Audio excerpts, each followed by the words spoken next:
With Phil stumbling drunkenly out of his bed, preparing in his head all the things he's wanting to be said. 19 minutes of Phil to Phil, with so much time to kill. He promised chill, but all he does instead is beg and show. The stream's online and straight away begins to whine, but all is fine as long as Shaz benign and doesn't step out of line. His content's immature for all to endure like fresh manure, but I feel sure he ran should have feeling so insecure. The money he earned from yesterday was withdrawn and long gone, as Phil's spending impulse is always set to stay on. If supports are also slow and stays so low and fails to grow, you never know, the show may turn into an easy bingo. Once clicked off across the board with charge to what because this code can be ignored, just how much DSP makes us feel so bored. To help us fight our sleep and try to keep alert to watch a creep who play bingo, but Phil will bitch and why his sheep are also cheap. While DSP is chasing green, we're seeing green across the screen as Phil's routine predictability rivals are slow machine. You're snorting, burping, leaning, ban. It matters not if battery fun, his child can't see if powers make him feel less of a man. Takes a drink and starts his like before launching into a bike, pretending they're for bills when truth is there to buy a wrestling JPEG. Talks about his shitty life of college cat and party life and all his strife while forgetting that it's unwell and they were rife. With drama he will react but isn't act, that is a fact as he rehearsed to be exact in how he felt he was attacked. Teaches nearly over and awareness in sight with what to white despite Phil to light that tips were not light. We'll say alright it is okay and now it's time for Phil to play, but first he'll say that tips will help from being off the other day. And with those words we win again, it's never if but always when the game is won. Thanks to that we made it to the very end.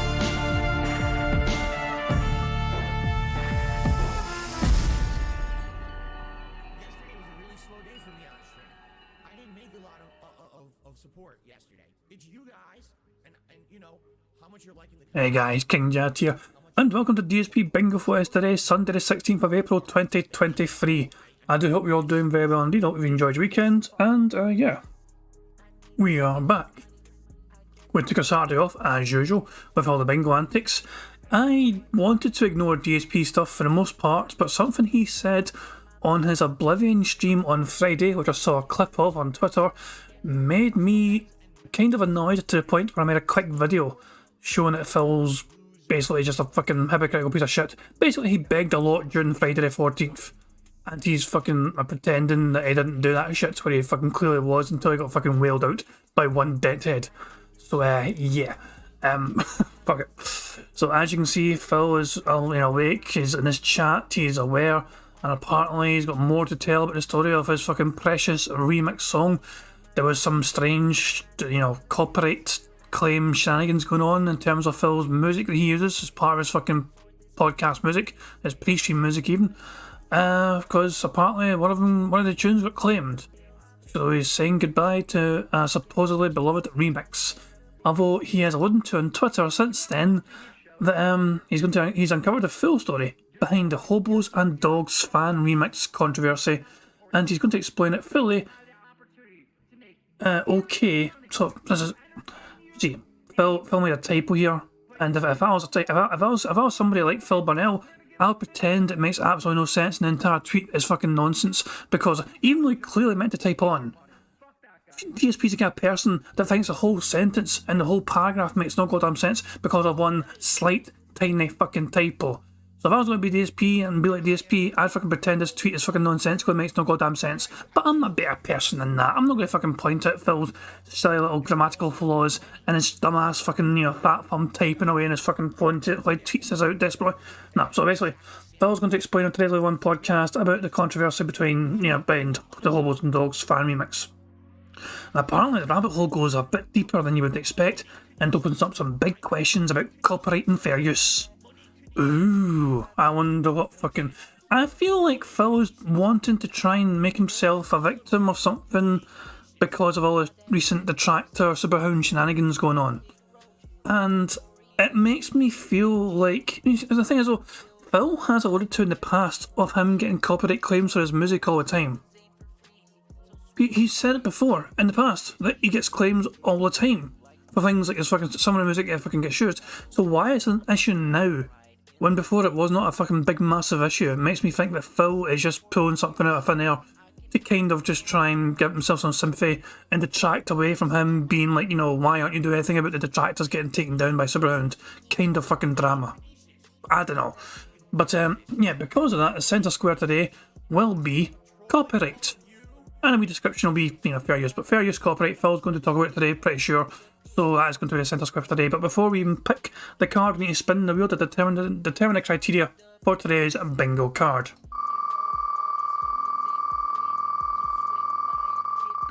Spin, you ugly bastard, and land on something good. Leg slap?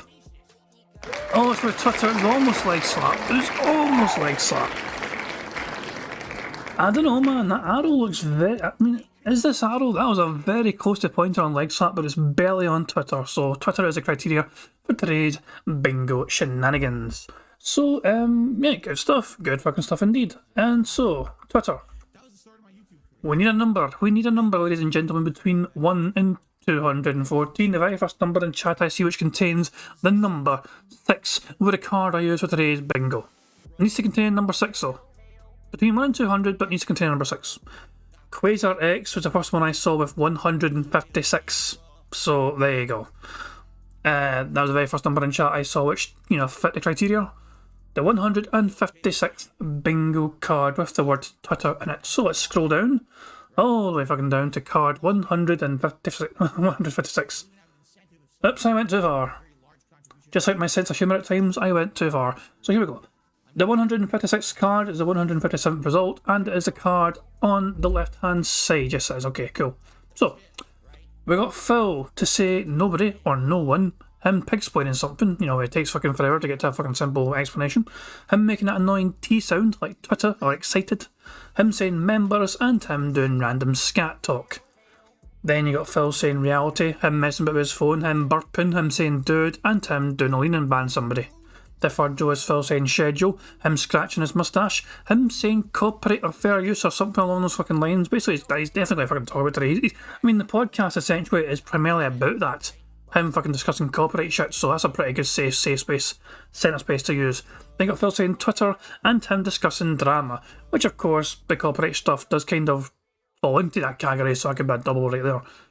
Then you got Phil mentioning Q&A, life, him giving the good old prayer hands, him getting at least $15+ in tips, and him saying voted, and the final row is Phil saying you guys, him being randomly racist, him butchering a word, him saying absolutely, and him saying now. I think it is a very strong card. I am quite optimistic as per usual about this card. So let's let me just save this very quickly. There we go, good stuff indeed, fantastic, and the card has been...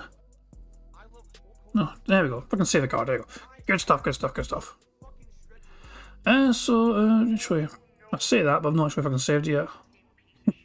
I thought I had, but I hadn't, but I still got it, so I can go here, and there we fucking go, good stuff indeed. The card has now absolutely been fucking saved. There was one thing I've got to save a card, and I don't try and... I made a mistake once, don't want to do it again. But I've never forgotten that one time I made a mistake. Anyway, if you're new to the old bingo stuff, let me go through the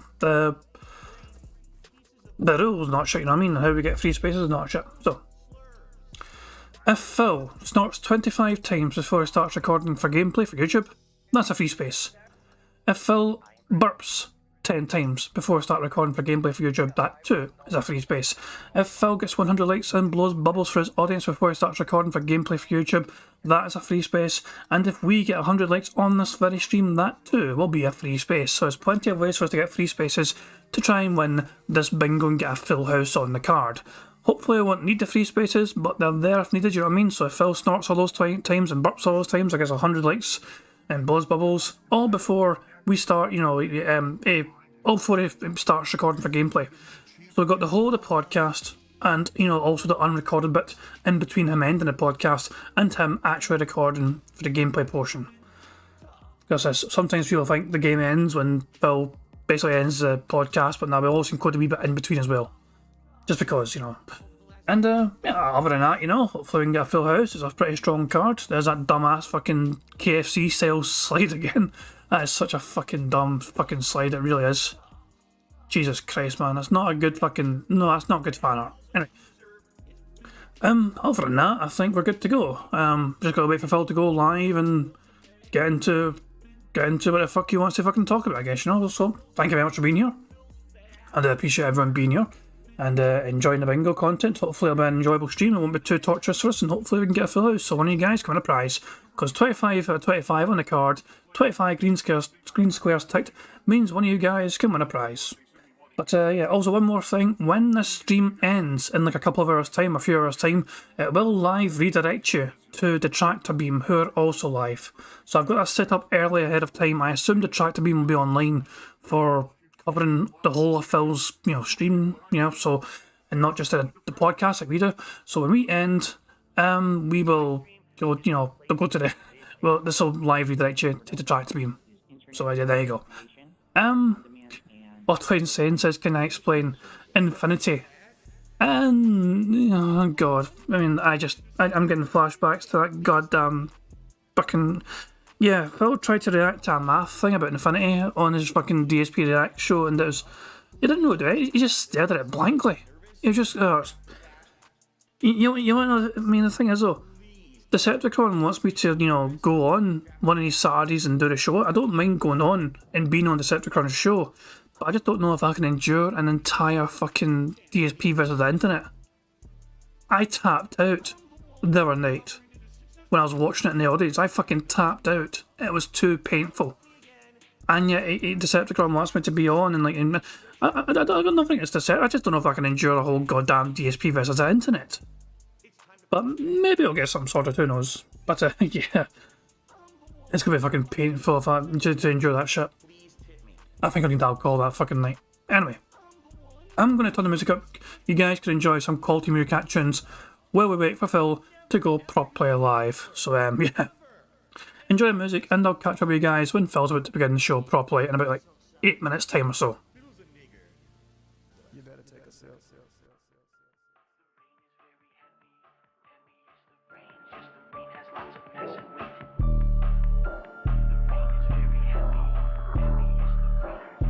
Mature adult with a business degree.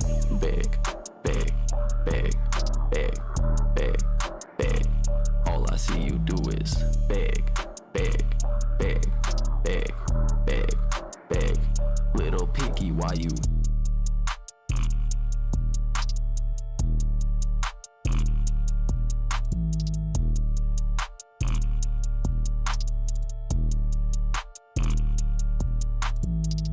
Big, big, big, big, big, big.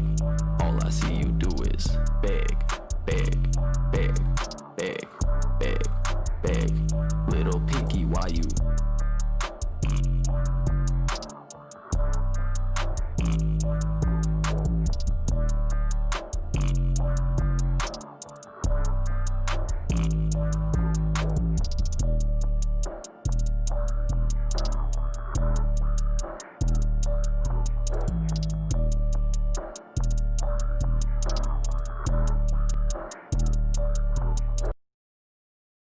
I understand that people right now are so hyped for the gifted memberships, and I'm very grateful for that. I mean, thank you. But I hope that that doesn't mean that people are going to forego tipping, because that would put me in a bad situation. And in particular, I don't know why you guys, okay, why are you laughing? Grocery shopping, tips. Meal with my wife, tips. Coming up, my day off on Tuesday, tips. Nintendo Online, tips. Bills and stuff, tips. Tips are the liquidity of my business. Huh? Why are you laughing? Oh, so hilarious that this guy has stuff financially tight. Huh? I literally can't afford stuff on Tuesday on my day off, and you're gonna laugh? Oh, it's funny. When you can't go and do something with your family on your day off, you're one day off for the week when you're working full-time 6 days a week. That's funny, right? No, it's not fucking funny. Now shut up. Grocery shopping, tips. Meal with my wife, tips. Coming up, my day off on Tuesday, tips. Nintendo Online, tips. Bills and stuff, tips. Tips are the liquidity of my business. Grocery shopping, tips. Meal with my wife, tips. Coming up, my day off on Tuesday, tips. Nintendo Online, tips. Bills and stuff, tips. Tips are the liquidity of my business. Huh? Huh? Huh?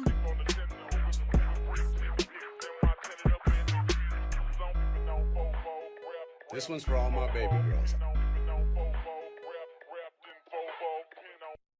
Ladies and gentlemen, now it is time to It's a segment that everyone looks forward to. One of the highest rated segments of all time that I've ever done. All right? Ladies and gentlemen, it is time. Phil's day off. What's up, Piggy? Let's get it started. Big ups, Meerkat. It's my day off. Might leave the camera on and jerk off. It's my day off. Spend money on posing dumb shit. It's my day off. Might go out with my bitch wife. Can't give me money today.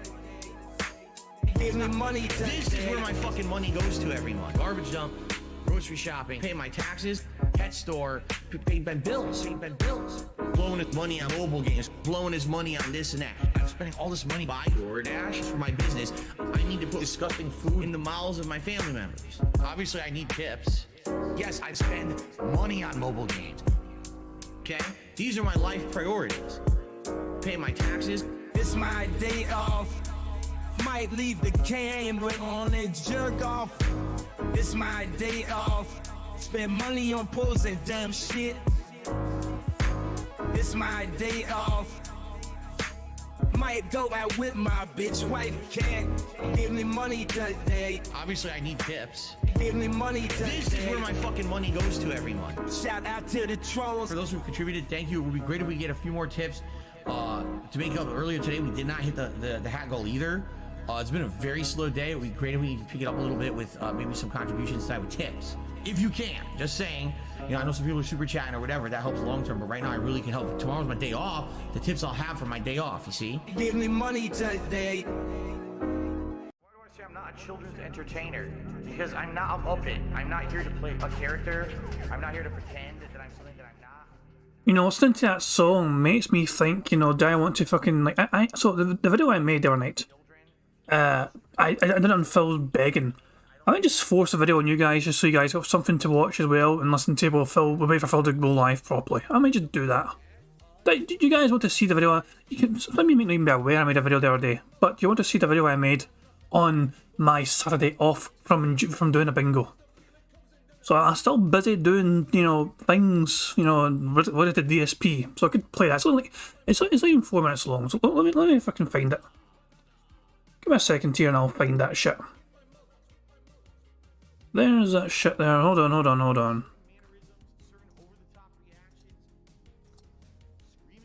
So there we fucking go. Good stuff. Okay, so good. Okay. Here we go. So this is what I made the other night. Beg? You think that asking for someone to support a stream is begging? No. Begging would be if I got down on my hands and knees and was like, hey guys, please, send me stuff right now. I desperately need it. I'm not saying that. I'm saying if you like the content, please support it. That's how I make my living. Simply explaining how things work and asking for support from someone who just got something completely for free is not begging. Begging is when you beg for something because you just want something and you didn't provide a service in order to earn it. Earlier that day. I would just like to remind everyone that I am a crowd-funded individual. That means I don't have any sponsorships, I don't have any partnerships, I don't have any product placements. I very much make my living here off of the streams and your support of them. So if you like my content here on YouTube and you like to support it, there's many ways that you can go above and beyond today. Number one would be liking the streams. Number two, super chats or super stickers, memberships. Please consider becoming a member. Now, you can become a first-time member, you can perhaps renew a membership that's already lapsed, or if you want to help out the community at large here, you could drop a membership gift. Tips are great. It's a way for you to contribute directly through PayPal, helps me out, and you get a nice pop-up message as a way of saying thank you if you do it. We even have tiered rewards in place. For example, Gunner glasses, or you pick a hat, or you pick a vest for me to wear during the stream when we hit certain tiered rewards. It'd be great to get some tip support. I'll be honest, tips have been slowing down a little bit in the last couple of streams, but that's not the end of the world. Just throwing that out there. A suggestion, if you want to help the channel, tips would be a great way to do it. Several boring minutes later. Outside of that, I have absolutely nothing to shout out. I have no super chats. I have no super stickers. No tips. So, that's it. I have nothing to shout out. So, I guess that means we're going to do Q&A. Boring! Just a few more minutes, guys. Just a few more minutes. All right? Please, you know, if you have any final questions or any final contributions to shout out, I'll shout them out, or any final questions, now would be the time. Of course, inflation has affected me in a negative way. It affected everyone in a negative way. You know, when inflation went up, do you think that my income went up? No. In fact, I told you guys, ever since leaving Twitch, my income has gone down. I've lost income in the last 2 years. So I'm making less, but everything costs me more. So yeah, inflation absolutely is affecting me. So thank you. By the way, so some people came into the stream there thinking we're live. We're still waiting for Phil to go live, as you can see. I just thought I'd play the video I made yesterday about Phil and his begging. So Infidel Castro was one of the few victims who thought Phil was live right now doing all his begging. So sorry about that. Great show. Thanks for your interaction. Thanks for the engagement. For the few who did support the stream as well, thank you for that. Hopefully that will happen during the stream today. Shitey podcast ends. Shitey gameplay begins. I received a $20 tip from 1 Minute Man. Thank you, 1 Minute Man. I appreciate it. And if you could support the stream in any way, it would be greatly appreciated, guys. Okay? Any way would be appreciated. Thank you. So thank you to Alex, who did a super chat. Says I can wait 24 hours. It's cool. Oh, did you just join and you can't talk because it's subscriber only mode? Well, thank you, Alex, for the super chats. Yeah, you could. Sadly, you can only talk through super chats then, or tips if you tip as well. You can do it that way.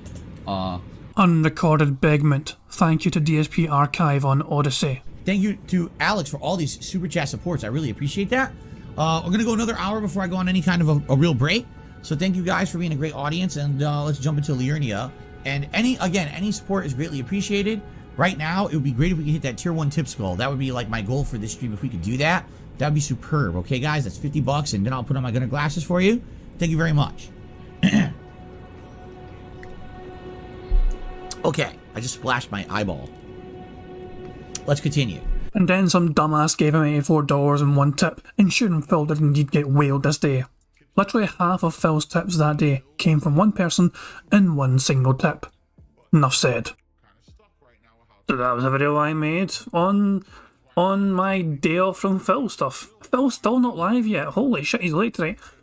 So yeah, we're still waiting for Phil to go properly live. As you can see, he's busy creaming his hands, I guess, or something in the fucking bathroom. How much support did Phil get the other night? Let me show you. Let's scroll down. Here we go. Phil, on a day stream during DSP Reacts, got $262. 175 of that was one singular tip from one person. The night stream only got $11, and even that came right at the very fucking end. Has it been Phil's worst ever stream for in terms of performance or tips? No. Phil has had like a $7 stream before, I believe. I believe he has had something like fucking as bad as a $7 stream. Let me just scroll up on this and see. That was $11 as well. One Piece Odyssey back in February, Valentine's Day actually, got $11 as well. So is there anything worse than like 7%? I'm just kind of looking at this column here for a percentage of fucking tips he got for that stream of what he wants. 14%, 26%. I'm looking for single digits here. I'm sure we've had like something worse than that, like single digits. Or contra. There's one here. The Quarry got $8. There you go, back in October of 2022, Phil got $8 that night. And I think the infamous Dead Space one, I think he played Dead Space one time and he got like fucking $7 or something like that. Yeah, I don't think this has been as bad. There's another one there for fucking $12 overall for Forza. So yeah, it's rare for him to get really bad streams like that, you know what I mean? But they happen. There's Mass Effect as well, the Mass Effect stream for fucking $8. So there you go. Is Phil live yet? No. Fuck me, man. What is he doing? What is Phil doing? Is he, hang on, let me unmute. No, it's not as if Phil's like talking to his audience going, something went wrong. Nah, music's still playing, no sign of anything being wrong. Fuck me. Jesus Christ. Warren says put on Detractor Days video. I don't know if we even have it. Hold on, I need to try and find it. What's his channel? Is it just Detractor Dave, or is it like Detractor Dave 2 or something?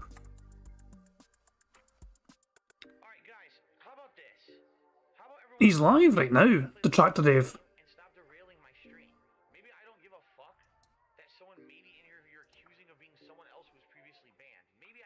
play the game, and I don't fucking So I got Detractor Dave's channel here. Look, Phil's back. try not watch me play the game. Phil's about to get in right now. I cannot fucking play whatever video you want to play on Detractor Dave because Phil is about to go live right now because he's back in his chat. So we'll have no time. Maybe later on we can check out some of it and all, but we cannot check out right now. As you can see, Phil's got a little bumper going. He's ready to fucking begin the show. One other wee side thing to note: Phil's memberships have dropped a little bit again. He was hoping to keep growing it, but is actually shrinking more and more as we get through this month.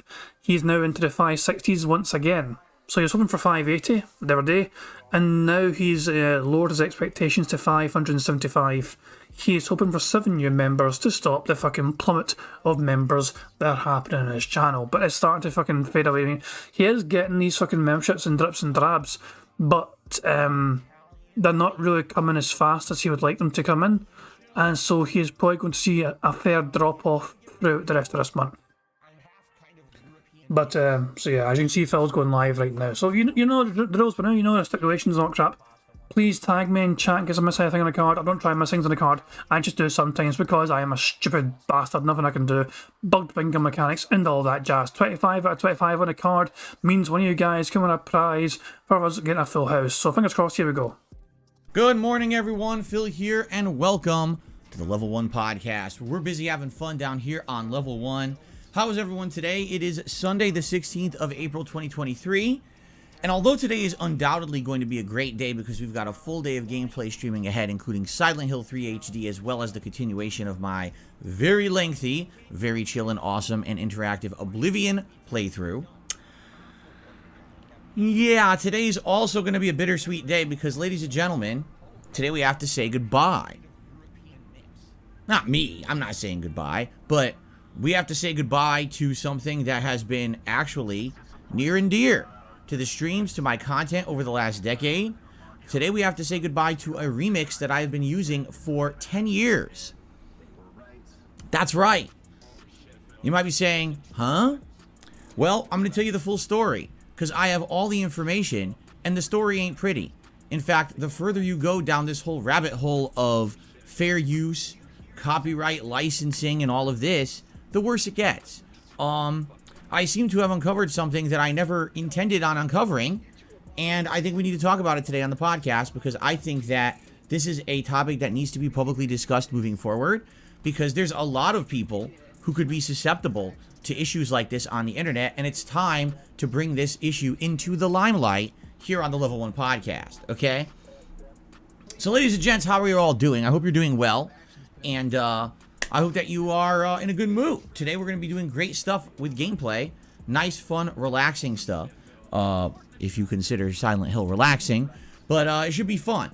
We wrapped up Like a Dragon Ishin last night after a crazy overtime stream. I went over an hour late on my late night stream last night in order to finish up the game.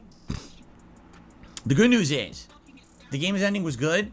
I actually very much enjoyed it, and we all had a great time together seeing the game wrap up and end, and it's perfect timing because I have some new things planned for this coming week, including a tier maker stream on Monday night, as well as the premiere of the Final Fantasy Pixel Remaster Collection coming out later in the week. And because of that, I want to have time to do them. You know, I didn't want to have this lingering playthrough, which is why I stuck around last night to finish up the game. So I just want to say, to anyone who watched the playthrough, to anyone who's still watching the playthrough, because it is a whopping like 30-some hour playthrough, almost 35 hours, to those who support it in any way, right? If whether you watched it live on a stream, whether you watched it on demand here on DSP Gaming, whether you contributed via liking those streams, liking the videos, leaving comments, maybe you did a super chat, or maybe you became a member during the playthrough, maybe you tipped me during the stream, whatever it may have been. Thank you. Because those kind of playthroughs, I will be very honest with you, are only made available by those who actually come out and support them. That is not a playthrough that's going to make me any money on demand. You know, the viewership on that playthrough has been very low. Not surprisingly, it is a game that was 9 years old when it came out. So anyone who wanted to see or play this game had basically already seen or played it. This was the Western version, now translated into you know, English, except for, of course, not the voiceovers, but, you know, having the subtitles and the menus and everything in English, and being available in the United States for the first time, I really enjoyed it. I like the Yakuza games. This being a spin-off game set in feudal Japan, well, the end of feudal Japan, I should say, was, not end of feudal Japan, end of samurai times in Japan is what I meant to say. Very entertaining game. Very fun, you know, right in line with classic Yakuza games with its quirkiness of side content mixed in with a very serious drama plot line, and interesting different combat styles and things you can switch together, right? All kinds of good stuff, all right? And I really, really enjoyed it, and I want to say, again, thanks, but, you know, it was not a playthrough that brought in views. Every time we streamed it, stream attendance was low, you know. I get it. That's why it was a late night chill stream, but it's because of you guys who support the content. That was the reason why I was able to play a game like that wasn't going to really bring much attention to the channel, and I really, really do appreciate that. So thank you so very much. And the late night streams will continue on with, you know, those kind of chill vibes. And you can watch the end of that playthrough right now on the channel. It is live, okay? The final part is over 2 hours long because it just kept going on and on and on, but we got it done, and we did have a good time as well. So, okay. Also, yesterday, of course, was my weekly DSP versus the Internet React show, which went pretty well, I would say. However, we have so many members now on DSP Reacts, over 100, that it's getting harder for people to get their videos watched on the show. You know, there were people who posted up their videos maybe 3 days after the post went live on DSP Reacts to nominate videos, and they didn't get watched. And I know some people are disappointed by that. So this week, FYI, I'm going to reduce the amount of videos that each person can nominate. It's going to be 2 per person if you're a channel member. So you have a chance to get 2 different videos watched on the show. First come, first serve. Okay? Hopefully this works out better, because I know a lot of people had 3 videos watched. And after that, you're like, wow, with 3 videos takes a while. It could take upwards of, you know, 10, 20 minutes for one person. So maybe we need to reduce that. So we're going to go down to 2 this week and see how that works. All right? So FYI. I'm trying to get things more steady and more in line, and basically, I think what I'm going to do is every Sunday night, moving forward, over on DSP Reacts, that's when I'm going to post up the thread on the community tab of that channel, where people are going to be able to nominate the videos for DSP versus the Internet, you know, every Saturday. So, if I do it consistently on the same day, the same time, every week, people will get used to that as a routine, and will know when exactly they need to go and post up. And I apologize because I haven't been consistent. Sometimes it's a Sunday, sometimes it's a Monday. You know, it's been kind of inconsistent because it's a new thing for me. You know, I've only had that channel for 2 months, and we're kind of getting into the swing of things. And as more support is coming for the channel, I have to become more serious and more professional about it. Okay? So tonight, after my late stream, I will go over there and I will post up the thread. And if you're a channel member, please, again, first come, first serve. If you're a standard channel member, please post up 2 videos that you would like to see me watch on the show, and good luck, because I don't watch every video, but I do my best, okay? Now, hold on one second. I have my battery here. Oh, here we go. One of my battery packs for my Xbox controller seems to be dying, and the capacity seems to be dramatically reducing. For those who don't know, I got my Xbox Series X almost 2 summers ago now, okay? And when I got it, I didn't want to be using AA batteries in the controller all the time, so I actually bought rechargeable battery packs for it. See that? And it came in a 2-pack. I think it was, what's the name of the company? I forget the name of the company at this point. It's this symbol. You see that symbol on the cover there? Whatever that symbol is. I forget the name of them, their name. But it was a 2-pack. I think Phil forgot that he disabled autofocus, so holding it closer to the camera is fucking of no consequence whatsoever. He disabled that shit, remember? So, yeah, holding it closer to the camera won't do shit, Phil, unless you turn back on autofocus. You dumb bastard. Also remember, it wasn't fucking, he didn't buy the Xbox. The console was gifted to him, apparently. So, if you believe it or not, it's up to you, but apparently a fan gave him an entirely brand new fucking console. I want to say it was like 20-something bucks. It wasn't that bad for two battery packs. And, you know, they're rechargeable. You just plug them into USB, they charge. It takes like an hour or 2 to charge each one. And then when one runs out, you pop in the other and you just swap. For some weird reason. Is it Power A? Gaming Gurus, I think the name of the company is Power A. It probably is. For some reason, one battery still seems to work well and lasts, if I'm using it, a day or longer of constant use before it dies. The other pack is dying within a few hours now. Like yesterday during DSP versus the internet, it said battery low, so I swapped packs, and then when I was playing Like a Dragonetian last night, it said battery low. I was like, I just plugged it in. So obviously, like I told you guys, these batteries aren't great when it comes to you know, using them long term. It was funny because someone said, oh, you can't overcharge a rechargeable battery anymore and it won't kill the capacity. It's completely false. That's only in like a cell phone, where cell phones have this technology now plugged into them that it says it won't overcharge. It'll slow charge and finish at a certain time. And regular batteries don't care about that shit. Regular batteries aren't fucking computers. They're just batteries. And if you plug them in and you leave them plugged in too long, they overcharge and then they're shot. And I think that's what happened with that particular battery pack. Is probably at one point it was left plugged in overnight and it overcharged and it killed the battery. So I might have to go get new battery packs at some point. You know, I don't want to kill have to be swapping batteries every 3 hours. That would be pretty counterproductive, I feel. Especially because a lot of the times I am playing games on the Xbox. So, but anyway, I digress. It was plugged in there. I was like, oh, let me unplug it. It's probably too late anyway. It's probably shot. Okay, so let's talk about the schedule for this week. All right, before we get into the topic at hand, which is saying goodbye to the Hobos and Dogs remix. All right, and the story behind it, because it ain't pretty. Okay, so schedule for this week. Today, Silent Hill 3 HD continues as we go through the second run. And, you know, I've been enjoying the game. I'll say the last stream was better than the first. The first stream started off good in the mall, and then as soon as you get to the subway, it's boring. It's really boring. You're running in circles. It's a pain in the ass. But then, after that, we went to that office building that had a bunch of stores and things in it. That was pretty fun. The sewer level was alright. And now, we're actually in Silent Hill. We've beaten the whole first half of the game, and the second half of the game takes place in Silent Hill, and there's a lot of familiar territory in Silent Hill from previous Silent Hill games. Like, we just ran past the Bolorama. We went into the same bar that was in Silent Hill 2, and there were some optional items in there as like an Easter egg. And now we've actually gone into the hospital. And that was also a key part of Silent Hill 2. Remember the crazy nurses with no faces trying to kill you? So, yes, we're returning to the hospital. And, I don't remember how long Silent Hill 3 is, particularly. I want to say, like, the first half of the game was outside of Silent Hill, and the second half was in Silent Hill, if I remember correctly. So, money, yeah, yeah. Money, oh, money, yeah, yeah. Money. Thank you very much, Joe. Money, yeah, yeah. Money, oh, money, yeah, yeah. Money. First of all, thank you very much, Joseph, for a super chat. It says, oi, hands off me, love you, twinkle toad fairy. Jesus Christ, Joseph, why do you make me say these fucking things? I've already got a fucking funny accent as it is, and you're fucking making a Scotsman read off like things in a Cockney style accent. It's so weird. It's like fucking watching, like, you know, Sean Connery pretend to be Russian. If you ever fucking seen that fucking famous movie, that fucking submarine movie, you know, fucking... Anyway, it doesn't matter.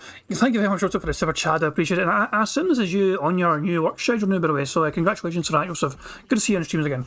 And shout out to Black Mage as well for super chat. It says, I bought an Xbox Elite Series 2 controller and the charge lasts a month of hard use.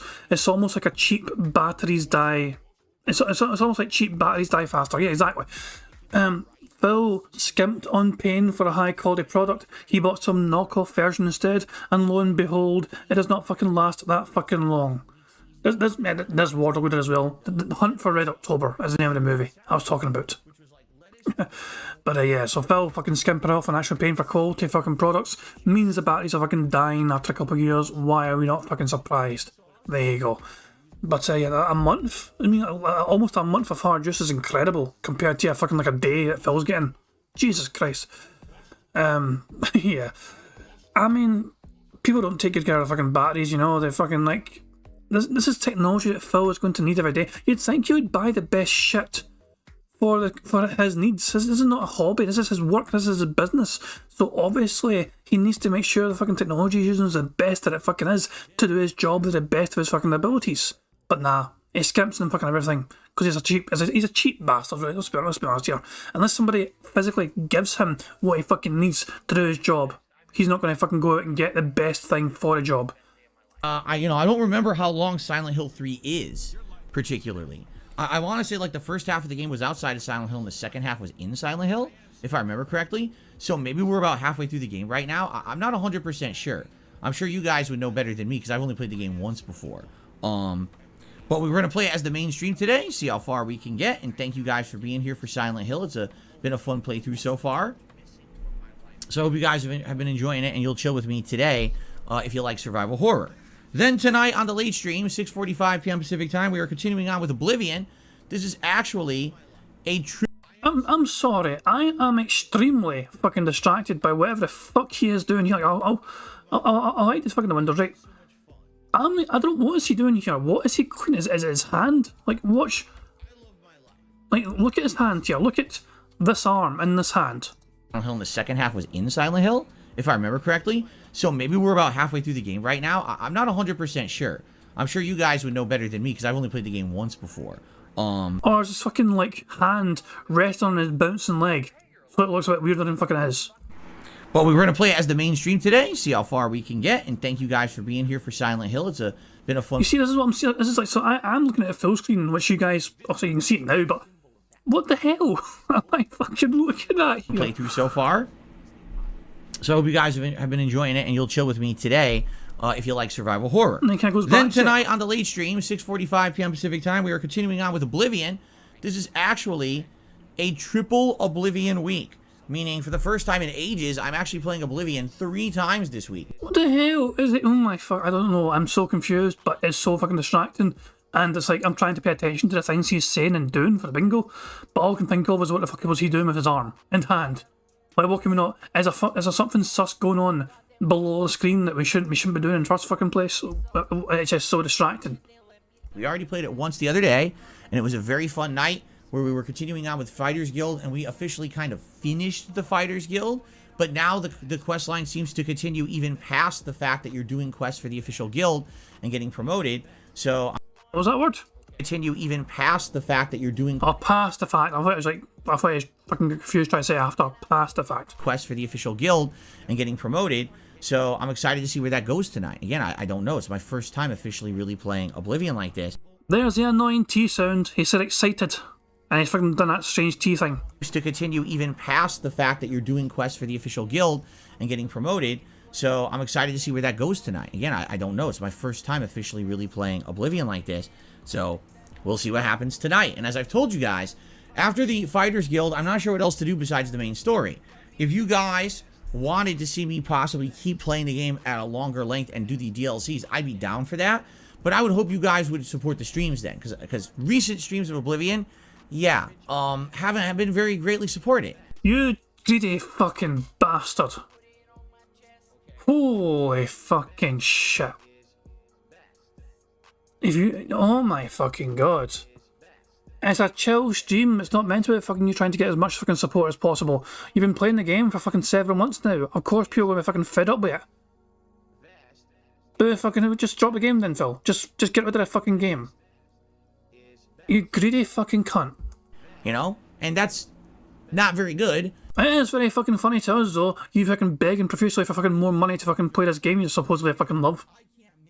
Nah, I want to rewind that one more time just so we can see Phil in full beg mode. To see me possibly keep playing the game at a longer length and do the DLCs, I'd be down for that.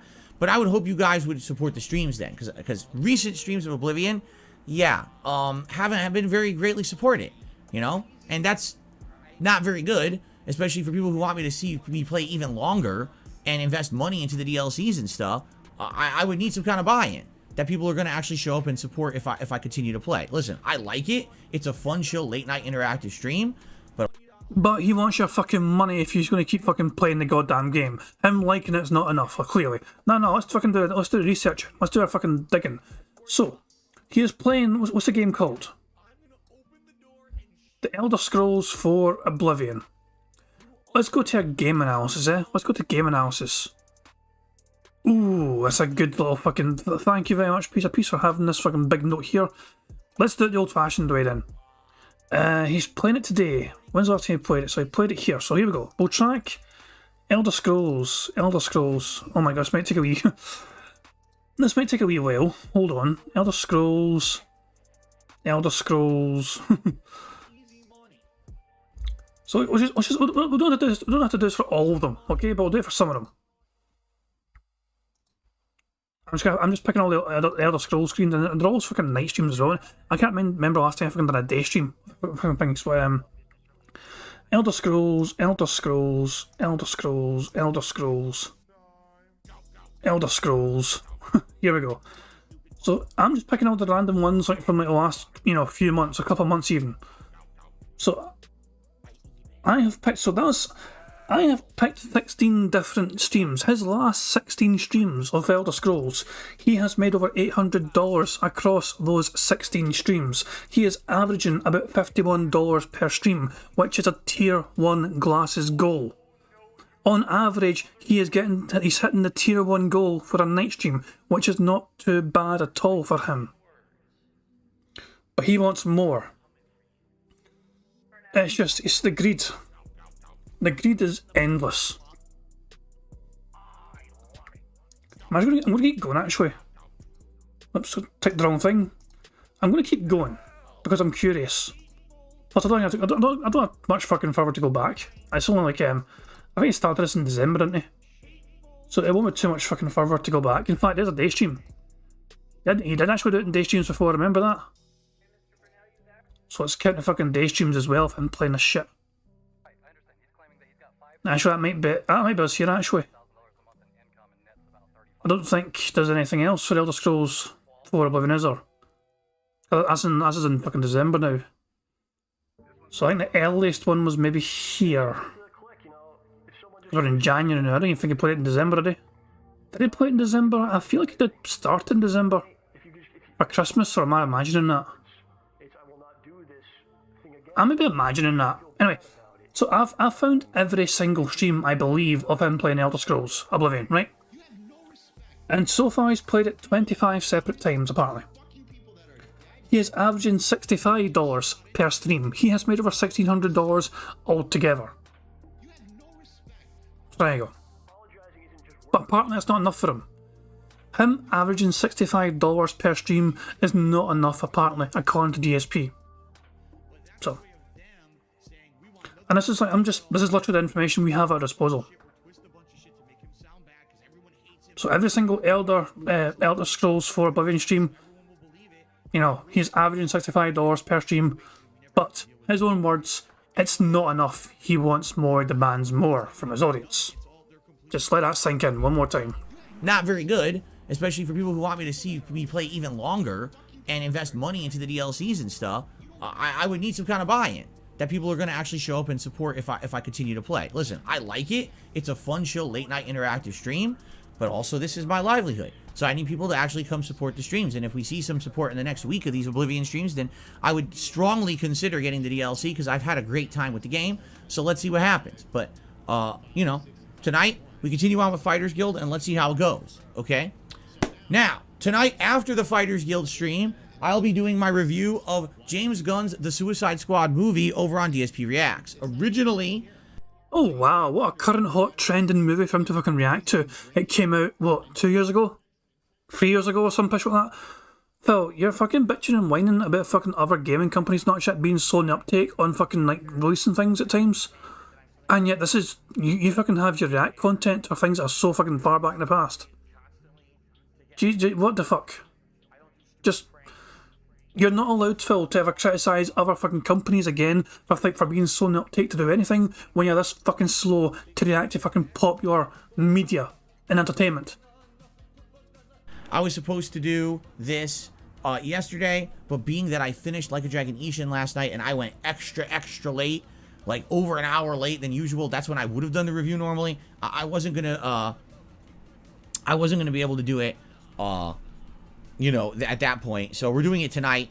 And then, like I said, I'll also be posting up the threads by which you can nominate videos for next week's DSP versus the Internet if you're a channel member over on DSP React. So a lot of React style stuff tonight after my late stream. Okay.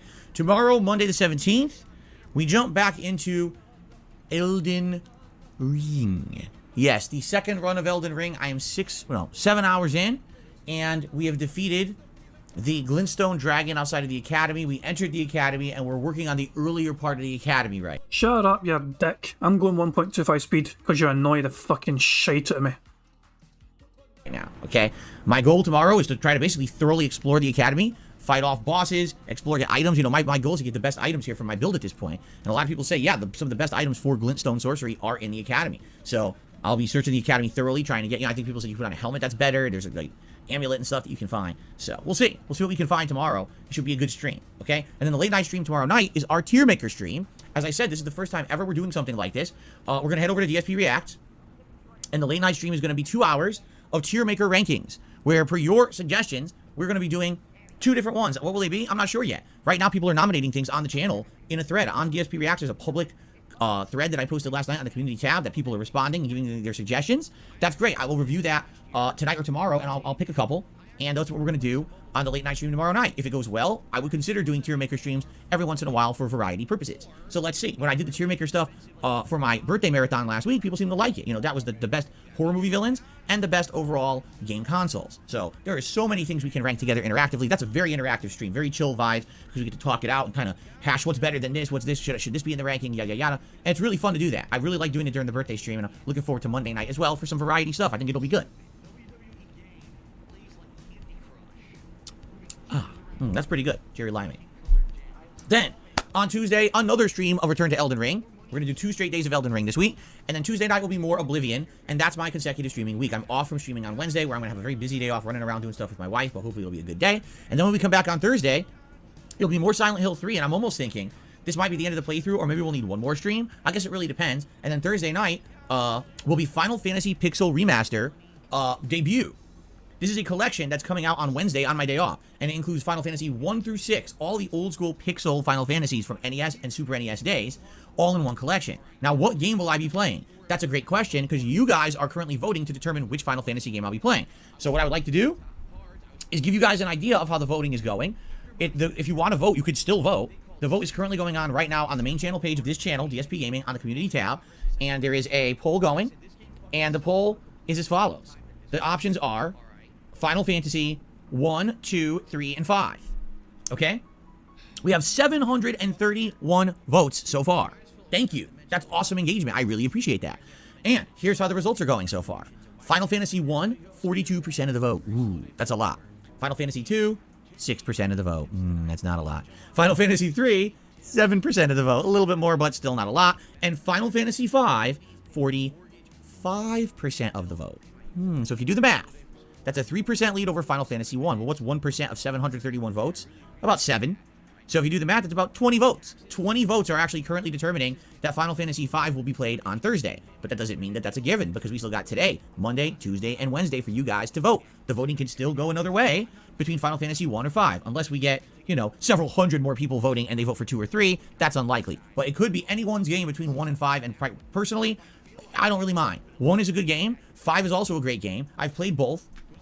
I enjoy both, so either playthrough is cool for me. Really, it's determining what you guys want, all right? So think about it, vote if you haven't, and I'm very curious to see what ends up being our next late-night chill playthrough, starting up this Tuesday night, okay? Because that's actually when it's going to start, Tuesday night, and that's going to be a late-night chill playthrough that will be balanced with Oblivion moving forward, all right? Pretty cool. All right, so that's the schedule. Now, there is a big question mark for this coming week, and the big question mark is thus: Dead Island 2. It actually comes out this Friday, if you're not aware. And am I playing it? I still don't know. All right?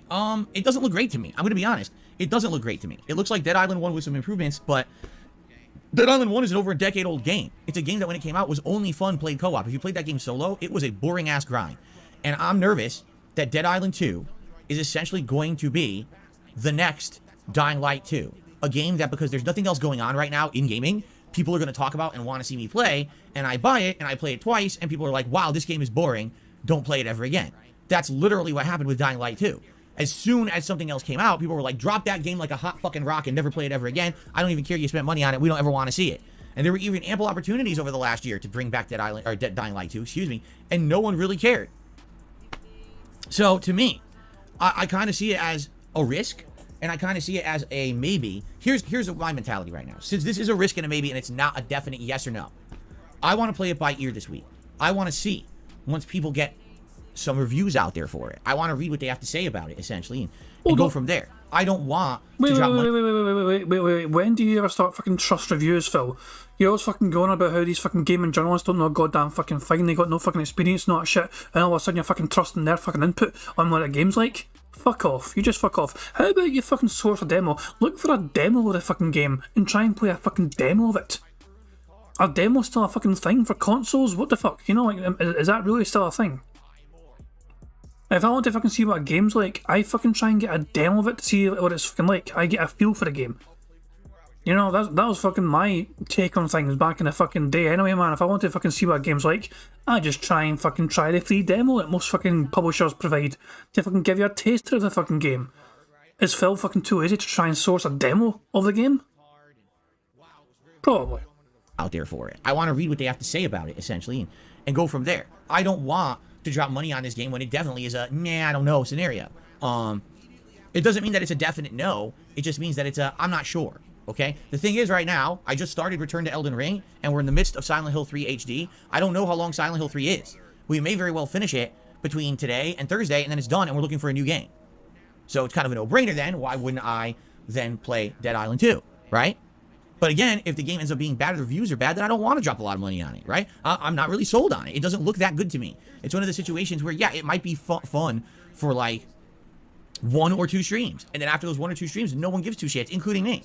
You know, that's exactly what happened. Dying Light 2. I played it twice. I didn't really care about it anymore.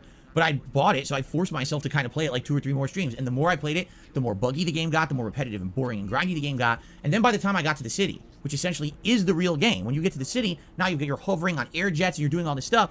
I was like, dude, I played 15 hours of this boring-ass game. And now you're going to tell me they're going to try to add elements to make it fun? Like, why the fuck did I waste 15 hours of my time? And then what happened was, Elden Ring came out, Horizon was out, and a bunch of other games were coming out. So why the hell did I care about Dying Light 2? Right? So I would hope Dead Island 2 is going to be a game that, at least if they're going to give you anything of entertainment value, give it to you right at the beginning of the game. Give you a good taste of addictive gameplay, fun, silliness, whatever it may be. But I don't know. It just seems to be like it's going to be a game you run around, you chop up a bunch of fucking zombies, you loot, and then if you're playing with friends, it's fun, and if you're playing solo, it becomes boring. Just like the first game. You know, the only reason Dead Island 1 was a good playthrough for me was because it was the first ever online co-op playthrough I ever did. I did it with 3 other people.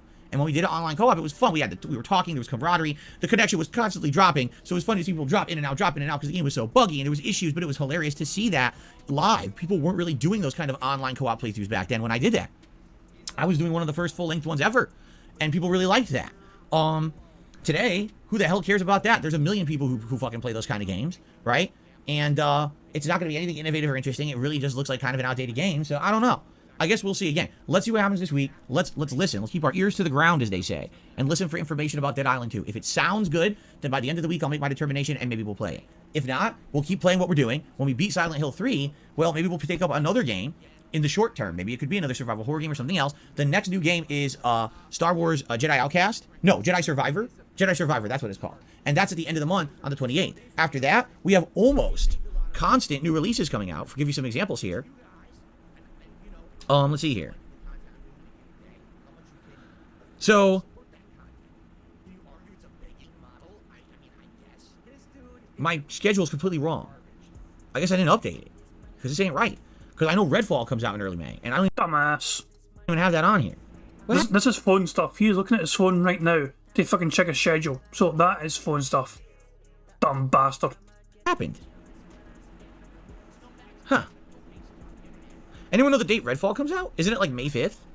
For some reason, I don't have it on my list. I did a full schedule update. Oh, you know what? What am I doing? The schedule's over here. I have a paper schedule. That's what it is. Here it is. I was like, why don't I have this on my phone? Because I'm an idiot, because I made a paper schedule during the birthday marathon event. Okay, so Dead Island 2 is on the 21st. That's Friday. All right? There is an Advance Wars 1 and 2 reboot collection, but I'm not sold on it. That's coming out the 24th. I may or may not check that out. The Last Case of Benedict Fox is a Game Pass game, and that game I'll be checking out. That's on the 27th. Now, I'm not saying I'm going to commit to playing it. I just want to give it a shot. It's a Game Pass game. Why not try it and see what it is, right? The 28th is Star Wars Jedi Survivor. I'm absolutely playing that. Redfall is May 2nd. I am going to play that, or at least try it for a while. I don't know if I'll do the full playthrough. Then we got Zelda. Wait a second. Did he just say absolutely? I may or may not check that out. The Last Case of Benedict Fox is a Game Pass game, And that game I'll be checking out. That's on the 27th. Now, I'm not saying I'm going to commit to playing it. I just want to give it a shot. It's a Game Pass game. Why not try it and see what it is, right? The 28th is Star Wars Jedi Survivor. I'm absolutely playing. Hey, I didn't fucking say it. I thought I fucking said it. We have another fucking thing to tick off the card. Fantastic. That. Redfall is May 2nd. I am going to play that, or at least try it for a while. I don't know if I'll do the full playthrough. Then we got Zelda coming out May 12th. Amnesia the Bunker, May 16th. Lego 2K Drive, which is a maybe for me, May 19th. The Gollum game, Lord of the Rings game, comes out the 25th. System Shock Remake is May 30th. Street Fighter 6 is June 2nd. Diablo 4 is June 6th. You see, Final Fantasy 16 is June 22nd. So I can keep going. So once we hit May, we're good. Like, seriously, once we hit May, there's a good amount of new releases, and it's going to be pretty consistent May, June, moving into the summer. But we need to get to May. That's what I mean. Like, there may be a couple weeks here that's kind of empty. So maybe after I beat Silent Hill 3, depending on how long it is, because I can't remember, that'll help us determine what's next with timing and everything, all right? So, yes, Redfall is on Game Pass, Ponage 101. That is correct. So I'm going to be checking out Redfall, regardless of the fact that Redfall is apparently only going to be 30 frames per second. And they're not delaying the game, even though I told you guys I feel like they should to get it to 60 frames. Whatever, they're releasing it, so they're releasing it. I'll check it out, okay? What I should do now is I should transfer this paper schedule into my phone, but I forgot to. Okay, so that's kind of the rough schedule of what's coming up in the next few weeks. Keep in mind, there's some other special things going on right now. The first special thing is that we're going to be doing a long-form React event to the Internet Historian YouTube channel on April 30th. That's going to be an all-day event on DSP Reacts, and I'm currently asking you guys what videos are you interested in seeing me react to. Seems like the #1 video you guys keep mentioning is the Fall of 76, which I guess is a documentary about Fallout 76 and what a piece of junk it was at launch. Okay, fuck it. This is the easy way. This is a very easy way to try and determine what fucking videos you should fucking watch on another fucking person's channel. So if what was it, Internet Historian? So if I go to the Internet Historian's channel, okay? So this is the Internet Historian's channel. Fucking shout out to them. Almost 4 million subscribers. Fucking wow. That's called popular. It's the most popular video they've got on their channel. 33 million views. Shock horror, and it's probably one of the fucking most popular things to fucking react to then on their channel. It is what the fans are asking for. It is the most popular video on the guy's channel, so it makes sense to me. You fucking just pick the most popular fucking video on their channel if you're fucking going to react to somebody's content for the very first fucking time. See why it is the most popular fucking video on their channel. You don't need anyone telling you that. You don't need to fucking do anything special and go your fucking goddamn way to determine that. Anyone can fucking do that by themselves. Obviously, if I'm planning to react to something, like if I was going to react to somebody else, some other fucking person's channel, I'll just fucking, oh, what's the most popular video? Oh, there we go. But if I was like, no, you guys need to tell me. You guys need to fucking watch all of their videos on their channel and find a good one for me to watch and react to, so it'll make me lots of fucking money. He's a lazy fucking cunt. Right? But outside of that, there's been many different suggestions. I guess there's a Firefest documentary. There's a documentary about a cruise ship. There's various different ones you want to see me do. So, depending on the length of them, because that's really going to determine how much we can do that day, I'll do a couple reacts probably that day, and it'll be a fun day. That's April 30th. That's the next big react event. Outside of that, we do need to brainstorm. Nah, that does it. And he's been saying it far too much lately. I am adding something to the bingo card right now for future use. Anyone want to guess what it is? So, I'm just adding it right now before I forget to. So I've got a notepad file that I have everything stored on, and I'm adding it right fucking now. I am adding the word fun. Phil has been fucking really saying the absolute ever-living shit out of the word fun lately. He's trying to sell everything he does as a fun thing. This fucking React thing will be fun. The gameplay will be fun. The new game will be fun. This podcast will be fun. Me fucking doing Tier Maker will be fun. Fun, fun, fun. He is determined to hypnotise and hypnotise his audience into fucking believing his shit is fun when it is boring, mundane crap. So fuck it, I am adding fun to the next fucking, the future bingos will have a chance of containing the word fun in it. And if Phil says it, fucking yaldi, we get to tick it off, and Phil said the goddamn thing. What's going to be the next kind of special event we do here on DSP Gaming? You know, we just did my birthday marathon, but what's next? Right? What do you guys want to see? Would you like to see a gaming marathon? Would you like to see a chill marathon? Would you like to see me do a retrospective event for my own content, which we haven't done in many years? I'm curious what you guys would like to see me do. We could do another viewer's choice playthrough, but that's not necessarily a special event. That's more of just something we're going to do to add a new game to the schedule for the summer. I'll be honest with you guys, with the amount of games that seem they're going to be coming out in May and June, it might not be the right time for Viewer's Choice. You may should wait until we get through some of those releases and then maybe, you know, July-ish. That makes more sense for a Viewer's Choice since there'll be a slower time for gaming. Right now, it looks like May and June will be very heavy for game releases. You see? So, let's think about it. We don't necessarily need to make a determination anytime soon. We have at least 1 or 2 weeks to really think about it and talk about it. But essentially, by the end of the month, I'd like for us to have an idea of exactly what I'll be doing. And that way we can start setting a date and everything for sometime in May. Okay? Cool. All right. So, guys, that's what I have to talk about for the things, you know, outside of everything else going on with this remix that we have to talk about, Hobos and Dogs. But I just want to bring attention. I am here all day on DSP Gaming today. And as you know, we have daily member goals, where I try to gain a few members every day. If you become a member today, you would help out the channel, obviously. But also, you get many different benefits, including a highlighted name in chat and in comments of videos, access to all of my emotes, the ability to ignore slow mode on the stream chat and talk as much as you want, a cool chat crown badge. In addition to that, you get lots of special abilities for events. For example, if there's something that gets nominated, members get priority. For my Q&A show, you get priority to get your question answered. Many different things, all right? So please consider becoming a member, maybe renewing a membership that has lapsed, or if you would maybe like to help out the community. People here who hang out with us every day and we have a good chill time here on the streams. If you give some memberships to the channel, the people who are the frequentest watchers of the content get those gifts. That's how YouTube uses it. They have this algorithm here.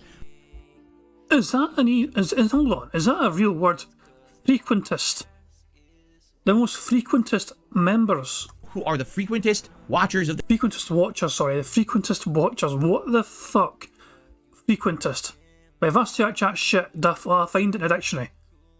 Am I going to fucking pull up Webster's fucking dictionary and see if I can find the frequentest? Money, yeah, yeah. Money, money. Oh, money, money. Yeah, yeah. Money, money. Thank you very much to Joseph for super chat. It says he wasted 15 hours, dude. Your entire life is a waste. Also, what is your take on his whole mum trying to make him take a vacation thing? This guy is so soulless. Yeah, there was some drama that I missed, kind of, when Phil was talking about... Somebody asked Phil about, like, would he like to go anywhere, essentially. And it kind of fucking had a go. The whole segment turned into some sort of thing where his mother forced him to fucking, like it's a strange one, you know. Basically, Phil's mum gave him money to pay off taxes, which kind of proves that Phil was lying about paying for taxes all those fucking, you know, those months. He kept getting fundraisers for fucking paying taxes and paying taxes and paying taxes, and the end of the fucking day his mother ended up fucking paying for it. So, but I think apparently his mother wanted to fucking send him on a holiday instead, a honeymoon with Kat. But the alternative for that was no, instead he fucking got to pay off fucking taxes. So, yeah, it's a strange one. And because it's Phil that's saying it, we cannot believe it. You know what I'm saying? Like, it's very likely that the situation is not as what Phil described. It's very likely that I can actually imagine that the possibility of kind of Phil's mum paying for the honeymoon, you know, and also mum and dad paying for the honeymoon was real, but only if Phil had managed to fucking get a handle on his tax situation, but he clearly hadn't, and so because of that, she's like, fine, instead of you getting to go on the honeymoon, this money's instead going towards your fucking taxes. That's how I imagine the situation fucking, you know, panned out. You know, Phil just fucking spun it into some sort of thing where it's like, oh, this is what happened. And that's how I imagine things happened. But yeah, Phil had a real fucking problem apparently. He's fed up of people asking him, is there anywhere in the world you'd like to fucking go? Now, I don't know about you guys, but I find it fun to fucking, like, think about places I'd love to fucking go. Like, whether I'm planning a real holiday or even thinking of a fucking dream holiday to go in the future, I find that shit fun. Because, I mean, also, some of these ideas and places you can get to go to, some of them are realistic and some of them are maybe a bit more challenging in terms of fucking costs. But at the end of the day, though, it's fun to do that. It's fun to think and plan and do these things. Like, here's an example, right? So in September, I'm going on holiday for a week. I'm going to like Greece for a week with my fiance. It's gonna be great. So we've got a reasonable wee deal. It's like the whole thing for me and her for a week, half board is like 1,200 odd quid. Pretty solid, pretty decent. Not too much. That's basically that's like a week's worth of tips for Phil, essentially. So yeah. But that holiday, trying to plan where to go and fucking, that's fun. But there's obviously other places as well. There's other places in the world I'd love to fucking go and see, but maybe one day it could be happening, but it's not. Things like, like the Maldives. Fucking going to the Maldives and fucking, one of these water villas. That kind of holiday is expensive as hell. It's a very luxury kind of holiday, you know what I mean? And it's nice to think of that, think of that holiday and potentially look at the logistics of it all and see the kind of things they've got available. But it feels like I hate fucking doing that shit. There's no point in asking me where I'd like to fucking go. Phil has essentially banned anyone now from fucking bringing up and asking where you'd like to fucking go in the world. There's lots of places Phil would like to go, but because he knows there's not a chance of him going anywhere, because there's a financial situation, he doesn't like to answer it, because it gives him fucking hope, and then he fucking realises this is not possible. So because he is not even capable of logistically possibly going on some sort of holiday any fucking point in the future, he does not want to fucking bring it up to fucking make him remind him of a situation. Remember, he's meant to be happy. Phil's meant to be a very happy person right now. Life's fucking great for him, he's very happy. But at the same fucking time, though, he realises he's fucking trapped. And there is no fucking escape to fucking unwind for like a week somewhere nice. Nah, he is perpetually stuck doing this every single day, essentially, apart from that one special day off a week where he gets to fucking go grocery shopping while Cat stays home and plays fucking Skyrim. However the fuck she's playing these fucking days. So yeah, that's what I'm saying. Phil makes far more money than me, and yet I'm able to fucking plan holidays and look at holidays and, have aspirations and dreams of things to fucking save up for. Whereas Phil is fucking too busy splurging all the money he gets immediately on fucking things like mobile gaming, DoorDash, gin, Total, everything else. Like, I was going to say Total Wine, but that is gin. And it's just, yeah. My life's better. I look at Phil's life and I realise my life's better. Just yeah, I mean, I can take Saturdays off, Phil. You can't. Membership that has lapsed, or if you would maybe like to help out the community, people here who hang out with us every day and we have a good chill time here on the streams, if you give some memberships to the channel, the people who are the frequentist... That motherfucker, I forgot about that. Frequentist. I went on a fucking random holiday rant and I forgot about frequentist. I'm searching it. I am searching it. It's apparently a word, it's a term. It is... So, it's a real... Well, it's a real thing, apparently. So, frequentist. One who defines the probability of an event, such as heads and flipping a coin, as a limiting value of its frequency in a large number of trials. I've genuinely never heard of fucking frequentist before. Although, yeah, I think Phil's using it wrong. Yeah. So it's a real word, but he's not using it correctly, which is unsurprising, considering it's fucking Phil. So there you go.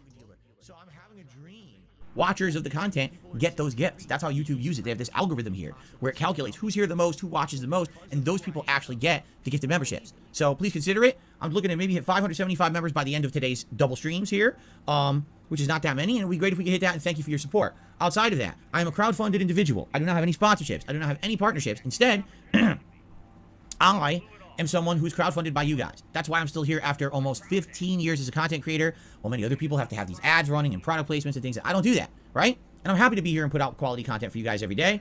Anytime you want to fucking start the quality part of it, you just fucking go ahead and feel free to, because so far for 15 fucking years, it's been utter shite. So thank you in advance to anyone who contributes in any way to the streams. But so many things help. Simply liking this stream adds engagement and lets more people find this stream on YouTube, and I appreciate that. A super chat, a super sticker, a membership, a gifted membership, or a tip, all greatly appreciated. And we even got, we even have goals for levels of tips. So we hit like 50 bucks, 100 bucks, 150 bucks tips. We do various rewards there as well. All right. So thank you in advance to anyone who supports the content. I already have some shout outs to do in a little bit. Just so you know, I do shout outs at the end of the podcast for anyone who contributes during the podcast. And so there will be shout outs coming up later. All right. But ladies and gentlemen, now it is time for us to fully discuss the controversy going on around one of the most beloved long-running musical remixes set around my channel. Who fucking cares? Allow me to give you some backstory. All right, guys? So here you go. Mark it off on the show. 31 minutes in. This is when the story starts about hobos and dogs. 10 years ago, in 2013, I was still essentially a dinosaur, meaning I was very stuck in my ways. I was using a camera to record video game playthroughs. The quality was very low.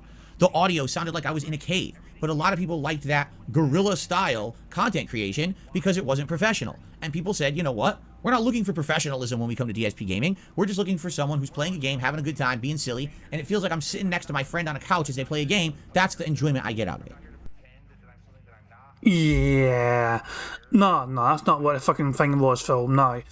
That's not... You're pretending that other people forced you to fucking keep up that fucking method of fucking capturing your content, whereas it was you being a lazy fucking bastard that fucking made you not do it instead. It was easier for you to fucking just point a camera at your fucking TV and fucking drunkenly fucking ramble your way through a fucking game, fucking dying away on your fucking couch, fucking sinking into your couch and just playing games in a drunken stupor, fucking annoying your neighbours as you fucking yell at the TV. I didn't do that, that's not what I was fucking doing. Nah, the simple truth of the matter is, Phil, that you're a lazy fucking bastard. You were and are still a dinosaur. You're just a fucking older dinosaur with more prominent snort sacks. Do we count this as drama or is this too little to market? You know what, he's getting into it, so I'm going to count it. He is definitely going to get into the drama aspect of it. You know, we know for sure he's going to get into the drama part of it. So we might as well just take it now and get it out of the fucking way. But, it's definitely going to happen, you know what I mean? So I'm just taking it fucking preemptively, but he will definitely get to the drama part of it because apparently there is more to it. So fuck it, we'll just take it now, just because we know it's coming. Okay? But then, during an epic playthrough of Bully, the first time that I'd ever played Bully, it was actually the Scholarship Edition on the Xbox 360. In the middle of me playing it, on a whim one day, I decided I was going to adopt direct capture. And so I went out and I bought a bunch of capture devices, I hooked them up, and within a couple of days of messing with them, I started converting all of my playthroughs over to direct capture. Bully was a playthrough that started half with camera, and then later on went to direct capture for the second half. So it's a very unique playthrough because half of it looks like shit, and half of it looks pretty darn good, okay? During that playthrough, there is a mission where you are riding in downtown, whatever the name of the town is, because I forgot the name of the town. And as you're riding through town on your bike, there's a mission for the photography club where you have to take pictures of either people who are homeless on the streets, which they term hobos in the game, or dogs just living in the city wandering around, kind of like stray dogs. So, hobos or dogs. Those are the pictures you have to take for the mission. So as I'm riding through town, I start doing commentary in the playthrough, and I'm like, hobos or dogs, dogs and hobos, you need to get them, you know. And I was doing it to the beat of the song in the game, which I remember the song goes, dun, dun, dun, dun, dun, dun, dun, dun, dun, dun. So I'm like, hobos, dogs, dogs and hobos, gotta get the hobos and dogs. You know, I'm singing to it. Now, I'm not thinking anything's gonna come of this. I do this all the time in my playthrough, especially back then.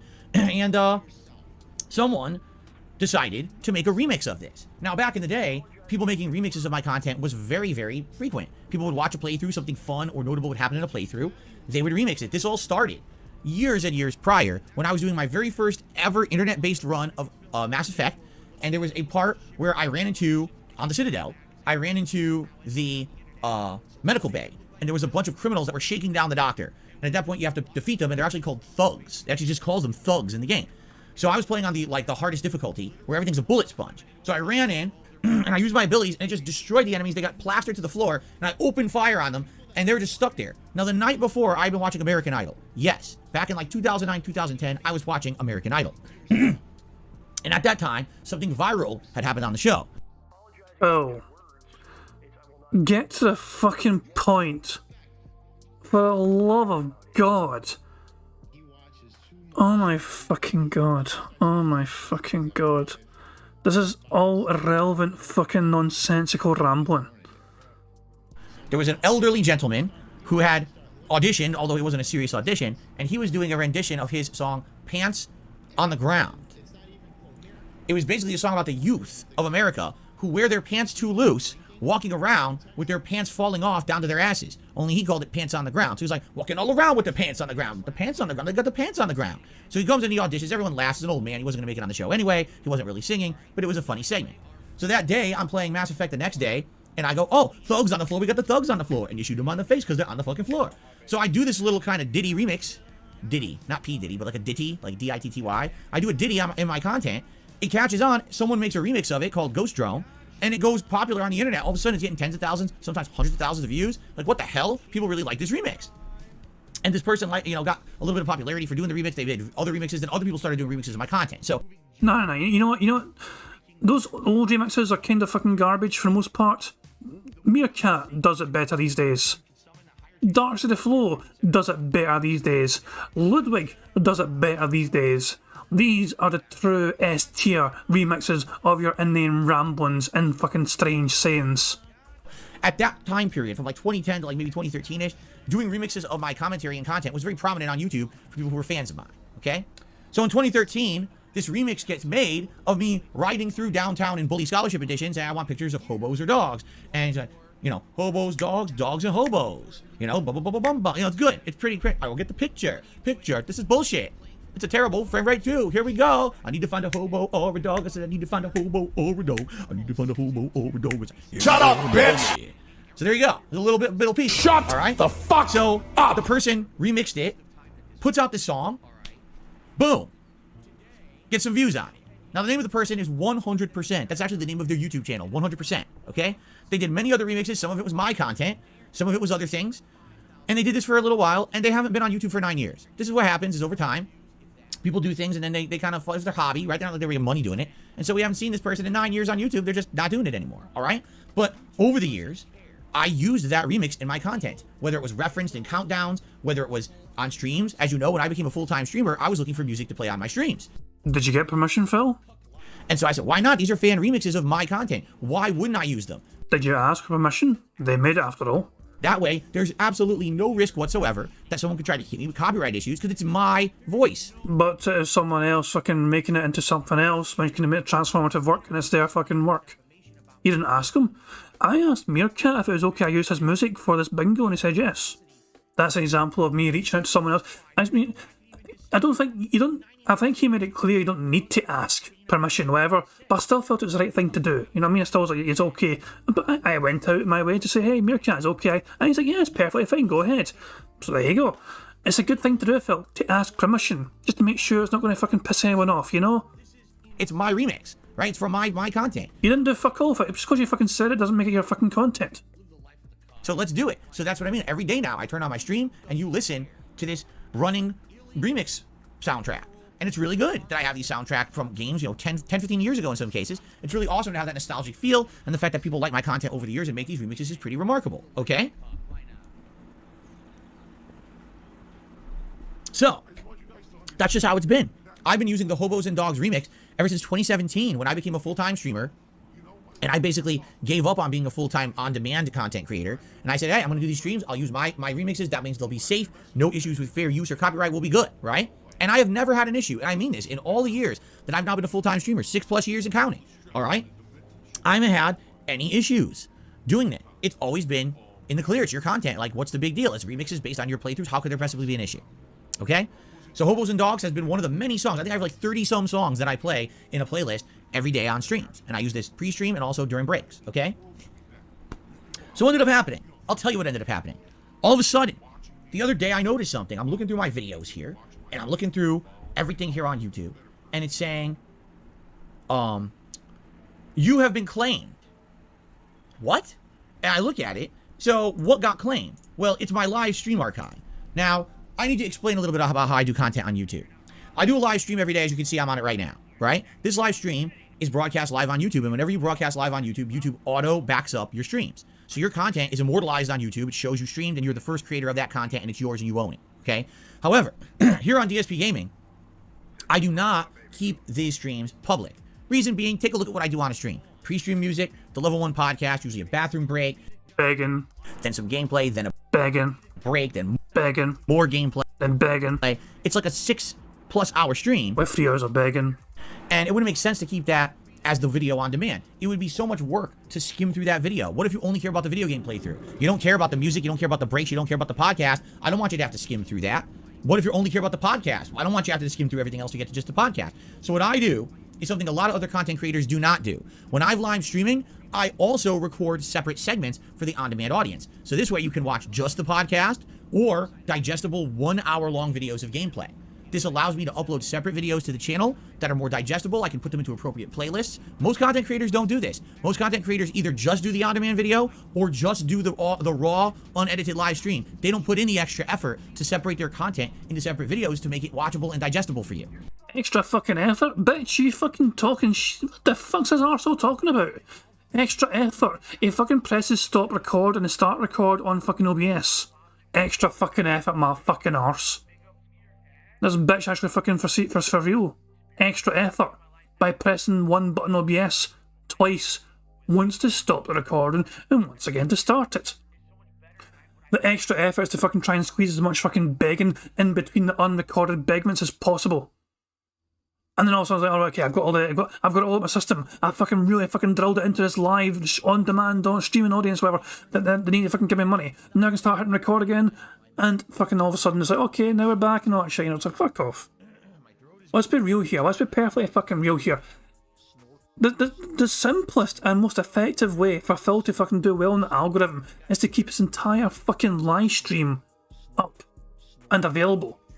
And you can throw timestamps onto that shit. So if people want to fucking skip straight to the fucking podcast, away from the fucking shitey start crap, they can. The timestamp will be there for them. If you want to skip straight to the fucking gameplay, they can fucking do that. And if I want to even fucking split up the gameplay in some aspects in terms of fucking for the live stream, you can fucking timestamp that as well. And have a fucking manual you break and just say, just like after an hour, you can just fucking like pause it and make that some. If you want to skip to the second part of the gameplay, it's easy to include YouTube timestamps. Phil knows this because he used to do fucking timestamps for his podcasts for different topics. For a very brief time, Phil used to do timestamps on his content, and it fucking, that extra effort was like, oh, I need to fucking go into my details and actually fucking get accurate timestamps and put in the details. That thing that'll take me 5 minutes to fucking do, that's way too much fucking effort. I'll just fucking not bother instead. So everything that Phil gets from a live stream, all the likes he gets, the fucking 100 likes he fucking demands from his dentheads, it completely fucking gets wiped out from the fucking algorithm because it then fucking privates that live stream. It is so stupid. If Phil would just fucking make his live stream be the actual fucking public facing fucking content for his fucking work, for his stream that day, then he would actually fucking do better, I believe, in the algorithm. That's just my take on it, but that stream already has fucking thousands of views in it, okay? It already has close to 100 likes in it straight away. And it would have, but yeah, the fact of the matter is though, Phil does things and says things sometimes which are unrecorded, which he wants to fucking keep that way. I know for a fact, because I watched many of them over the last couple of years. They'll be like, this is my stream of Resident Evil 4 Remake, and it's just a 5-hour blob, and it's them gabbing with their audience, it's them doing bullshit, then they play a little bit of the game, then they go on a break, then they come back, and it's all one video. It's not even enjoyable to watch because you have to skim through so much. It's bullshit, but that's the content they put out. Oh, by the way, million subs, tons of views, very popular on YouTube. These You bitter, jealous old bastard. They're doing something that you're fucking not doing, and they're doing it better than you. Let's be honest here, Phil. Bigger YouTubers are bigger than you because they're better than you, they're more successful than you, they're hungrier than you are, they're more engaging with their audience, they're more interactive with their audience, they're more caring towards their fucking audience, they're fucking more willing to fucking listen to their fucking requests and demands, they're probably more willing to fucking play with their audience, they're fucking more willing to fucking give more to their audience and give back to their fucking audience. What do you fucking give your audience, Phil? You give them fucking excuses as to why you can't do shit. You give them fucking reasons why you don't fucking want to play with them. You give them fucking excuses as to why you fucking need their money to fucking play a game. Your average fucking Oblivion stream averages about $56 per stream, but you're still telling them it's not enough, and the fucking game's under fucking threat unless they fucking step up their contributions. Your audience gets fucking demands from you to fucking give them money. These bigger and better YouTubers, they're not fucking doing that to their audience, and that's why they're fucking better than you, Phil. people. So it's funny how people always criticize me and say I don't do enough work and I'm lazy, when in reality I'm doing more work than the vast majority of these fucking people out there. Shut the fuck up. I just went, oh my fucking god. Where is he? There he is. Yeah. Okay. So, that being said, since I... Shout out to that being said. Also, hold on, the thumbnail. This is a potential thumbnail, hold on. Hold on. Give me a second here. You know I've got to do it. Anytime I see a chance to, I've got to do it. Although Phil's wearing a black shirt today, so it might not work out too well. We'll have to wait and see. Please be a good thumbnail. Please, please crop effectively. It worked out quite well, actually. There we fucking go. That's not a bad wee thumbnail. There we fucking go. Let's rewind this shit. I'll just hear it one more time. I want to hear this copium one more time of him about other fucking YouTubers. Watched many of them over the last couple of years. They'll be like, this is my stream of Resident Evil 4 Remake. And it's just a 5-hour blob, and it's them gabbing with their audience, it's them doing bullshit, then they play a little bit of the game, then they go on a break, then they come back, and it's all one video. It's not even enjoyable to watch because you have to skim through so much. It's bullshit. But that's the content they put out. Oh, by the way, million subs, tons of views, very popular on YouTube, these people. So it's funny how people always criticize me and say, I don't do enough work and I'm lazy, when in reality, I'm doing more work than the vast majority of these fucking people out there. Okay? So, that being said, since I split my content up, okay, these live streams do remain on my channel, but at the end of every stream, I privatize it. So that way, if you want to watch the podcast or the gameplay, watch the separate videos that I upload as soon as the stream is over. In the meantime, this stream is archived and privatized on the channel. This means I get credit for the views, I get credit for ad revenue, I get credit for engagement. If you like the stream or whatever, I get credit for that, you see? Because a lot of people are under the impression that after a stream is over, I delete the stream. Why would I do that? I'd be a moron. That stream counts towards the channel. Why would I delete all of that? I'd be a complete idiot. But I privatize it so that you will watch the on-demand videos after the fact. But it hurts your fucking algorithm set because no, this on-demand content, no, Phil. The on-demand shit barely gets attention and does not help you in the fucking algorithm. You're incorrect here, Phil. Just see why is somebody who's been on YouTube for 15 fucking years, as their fucking career, as their job, so ignorant about how fucking YouTube works? Is it the same fucking dickhead that fucking claimed you cannot email YouTube? It's impossible to email YouTube. The dumbass does not know what he's fucking talking about as per fucking usual. You see? That's how it works. And that's why it's absolutely hilarious. Because people try to say really fucked up, threatening things about copyright and stuff. And I'm like, you don't seem to understand that every single thing that I've ever broadcast is archived on YouTube. I am absolutely in the clear. You know, I have proof. Oh yeah, Phil? Really? Really? You've archived absolutely fucking everything, yeah? I mean, you fucking have the May the 1st incident from 2016 archived in your channel? That's what I fucking thought, Phil. You don't have to. I'm the first person to upload something to YouTube because I archive all of my streams. They're all visible right now, okay? So what am I talking about when it comes to something that's getting claimed? Well, it's not the gameplay that's getting claimed, and it's not the level 1 podcast that's getting claimed. It's the raw streams that are getting claimed. Now, how could that be possible? Why would the raw stream get claimed, but not the other videos? Because the other videos I'm recording for on-demand viewership are trimming out the musical segments. That's what it is. These raw archive streams are getting claimed for the musical remixes of myself that are being played on them. Now, at face value, that sounds pretty confusing. Phil, how could you get claimed for a musical remix of yourself? You're right, it sounds like bullshit, doesn't it? So I looked into it, and come to find out, my live archive streams are getting claimed and content ID matched, and the ownership rights of these streams are going to a third party on YouTube for the song Hobos and Dogs. Yes. And so you might say, well, what does that mean, right?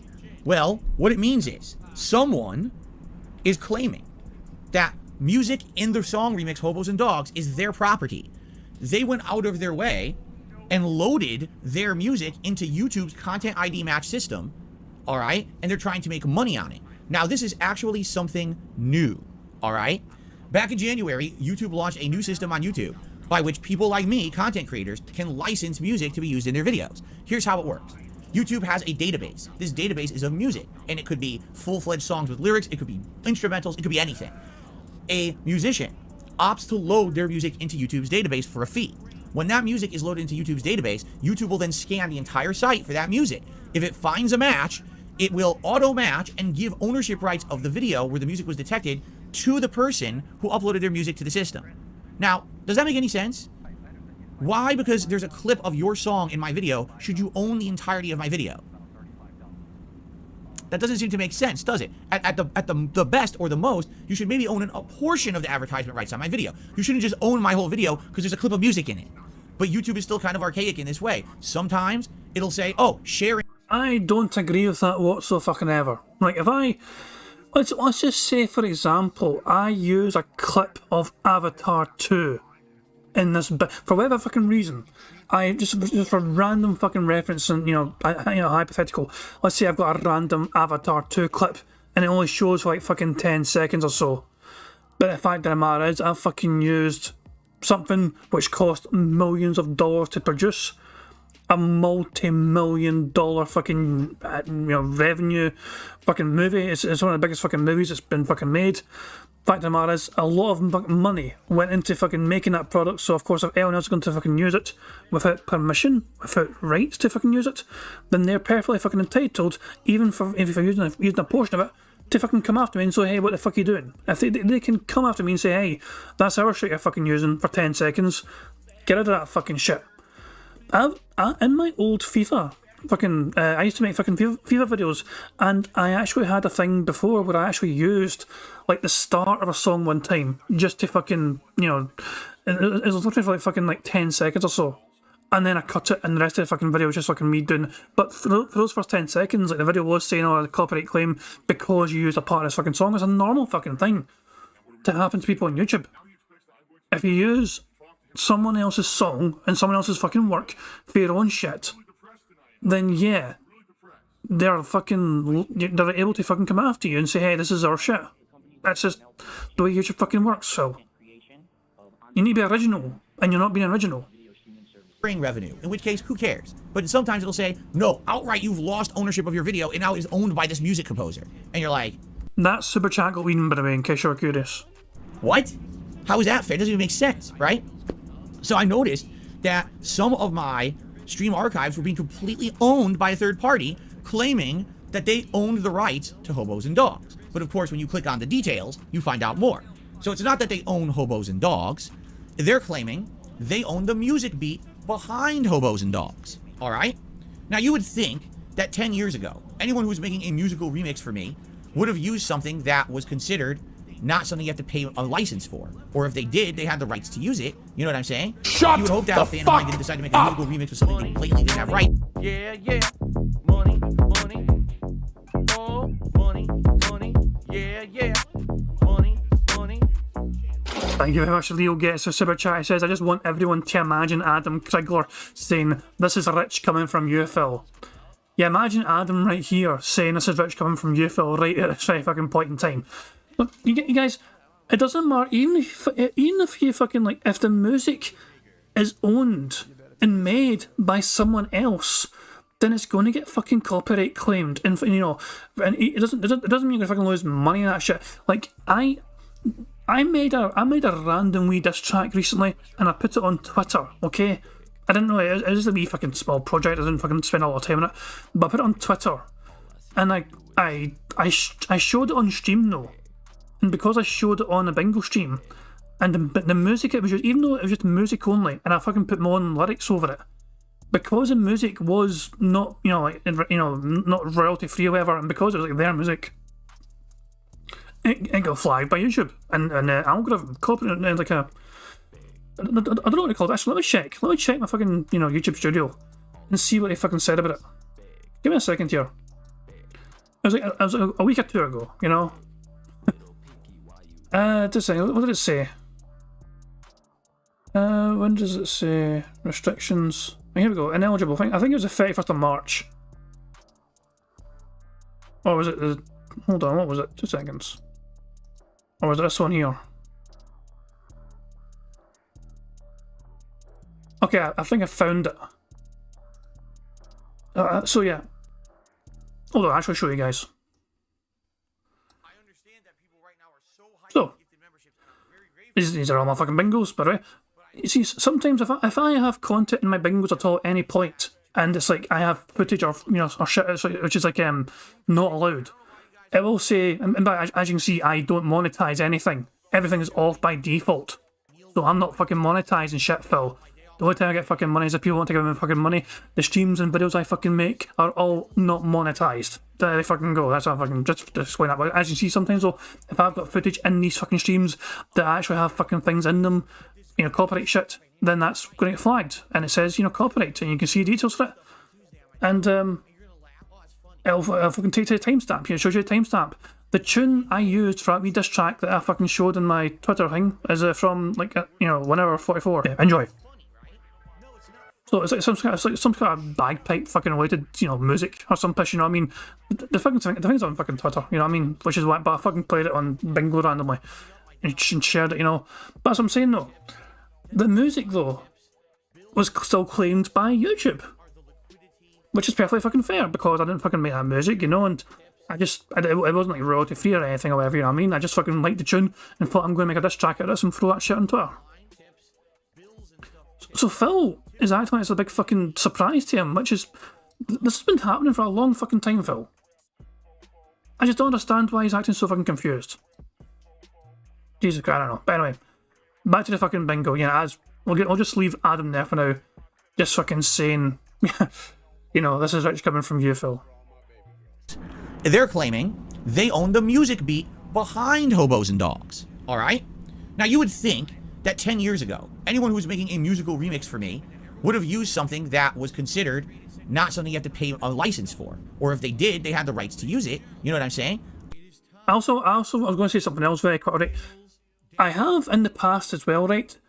I have used music. I used to make fucking FIFA videos back in the fucking day, and sometimes I would make little montages of like me, like just fucking like me scoring a bunch of goals with a bunch of music in the fucking background, like me, like, you know, I made some sort of different kind of team. I showed all the best goals with that fucking team, and I'd fucking have a song which at the time was perfectly allowed for me to use on YouTube, but over time the rights to that song changed, and like it happened to a couple of them where like several years afterwards, long after I fucking finished making FIFA content anyway, I'll get a notification saying the song in this fucking video is no longer has been copyright claimed, which is perfectly fucking fine. It means I wasn't making money in the fucking videos anyway, so that wasn't the fucking point of it.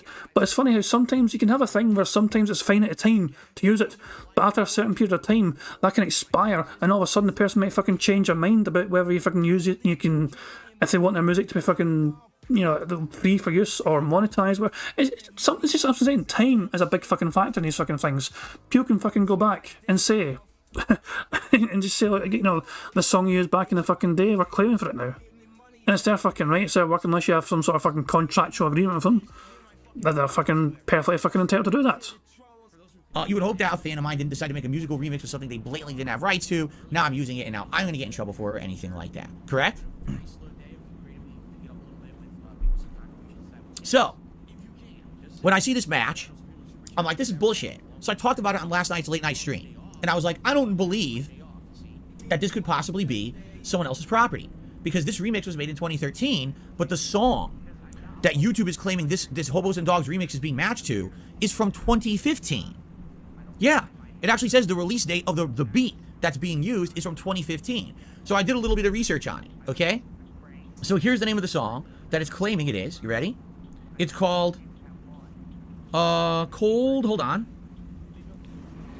And it's called Cold Heat. Oh, it might not have been released in 2015, it may have been fucking uploaded in 2015. Like, I can fucking search Frank Sinatra My Way on YouTube, and just because it was uploaded like fucking 10 years ago does not mean it's a fucking 10-year-old song. I'm just saying, Phil. And the name of the artist is The Passion Hi-Fi. So The Passion Hi-Fi Cold Heat hip-hop beat instrumental. But this song was never uploaded to YouTube, nor monetized in any way until 2015. So if this is the case, if the song was officially released for profit in 2015... Apparently Phil's very wrong here already. Partial Artist is bringing in some facts from... So here we go. Partial Artist says that's already wrong. It was a sample on SoundCloud in 2012 and it was found in Piece of Pieces stream last night. So there we go. The song was made in 2012, which predates Phil's remix of it from 2013. Yeah, dick. Then how could it be in a musical remix that was made by a fan of mine in 2013? It doesn't make sense. It's one of two things that happened. Either this person actually stole the beat from the Hobos and Dogs song, pretty unlikely, but it's possible, or we have a time traveler in our midst. What a dumb cunt. In reality, it's actually a lot more reasonable than that. Here's what really happened, because I did more research, okay? Money, yeah, yeah. Money, money. Oh, money, money, yeah, yeah. Money, money. Thank you very much to NGE Fangirl89 for subscribing to the channel. Much appreciated. It's actually a lot more reasonable than that. Here's what really happened, because I did more research, okay? I got an email from a viewer who researched this overnight, and here's what they came up with. So shout out to this person. I don't know if you want your name called out. Here's what they said. Here, you ready? I've done some searching trying to see if there was any match for the background beat of Hobos and Dogs. I loved how Phil claimed that he had done the fucking digging and research himself. Like, even this little tweet, never mind what the fucking person said right now, I'll come back to that, but Phil said, I have uncovered the full story behind the Hobos and Dogs and remix controversy. I will explain it fully on today's one. The rabbit hole goes a bit deeper than you would expect and opens up some big questions. So he was alluding to him doing all his fucking legwork and research about his fucking shite when someone just sent him an email explaining it in fucking perfect detail for him. Once again, Phil taking the credit for someone else's hard work, as usual. So let's just see what this fucking person said to me. Who researched this overnight, and here's what they came up with. So shout out to this person. I don't know if you want your name called out. Here's what they said. Here, you ready? I've done some searching trying to see if there was any match for the background beat of Hobos and Dogs by the user 100%, and I actually have found it. Listen to this. There was a posting of this particular beat on SoundCloud by the Passion Hi-Fi from 11 years ago. It was posted on April 4th, 2012. It predates your shit then, Phil. That fucking remix, no, your remix came afterwards. So, there you fucking go. Also, this could be a good freeze frame. Maybe, I don't know. Is that a face? Is that a thumbnail worthy? It's a strange fucking face, but I'll let you guys decide. Thumbnail worthy? Yay, nay. Is it better than what we've got so far already, which is that? It's a strange fucking face, right enough. I might give it a go, fuck it. I'll give it a wee go, fuck it. There's no harm in having fucking options or thumbnails there, there's no harm. But we'll see how it fucking looks. Hold on. So this is the first one so far. Let's see how this one has fared. That's not bad at all either, you know, it makes his fucking head look very strange looking. The blackest eyes, the devil's eyes, says Master Doctor. Yeah, okay. That's not a bad option. That's a whole year before my fan used it in their remix. Exactly, so you're not fucking, oh, for fuck's sake. It doesn't look like it was posted to YouTube until 2015 through the Passion Hi-Fi YouTube channel. As far as the remix goes, it does look like 100% the remixer credits the beat to Passion Hi-Fi in the details. I'm only speculating here. I don't know if 100% is connected to Passion Hi-Fi or not. My guess is they happen to listen to hip-hop, they heard this song by Passion Hi-Fi, they liked it, and I'm curious what happened, because why did Passion Hi-Fi decide to turn on detection on YouTube? And it's a bummer if this has to be, removed from the remix, right? Also, apparently this 100% person made other remixes for me, including some Sonic remixes, but those just sounded like musical remixes from the game, so it seems like those won't be any kind of a risk to be removed moving forward. All right, so now we have another ripple to the puddle here, boom, boom, boom, boom, right, coming out.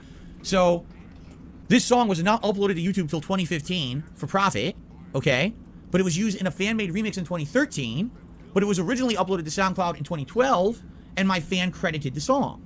So in reality, is this okay or not? Well, the answer lies in the original SoundCloud post, because yes, this rabbit hole is about to get even deeper. Are you ready for this? Here we go. If you go to the SoundCloud page, I kid you not, this section for the Passion Hi-Fi, the person who composed the song, is listed under free hip-hop beats. It doesn't mean every single thing they're making is free. Some of the shit might be fucking free. That's a very fucking common tactic to fucking use. Also, just free for what? Free to download, free to enjoy, free to listen to, but maybe not free for use. Like, Jesus fucking Christ, Phil, do you not fucking understand how this shit fucking works sometimes? Like, sometimes you're fucking like, oh my fucking god. Does he not understand the difference between, like, free to fucking, like, use, if you're not fucking planning to use anything commercially for it?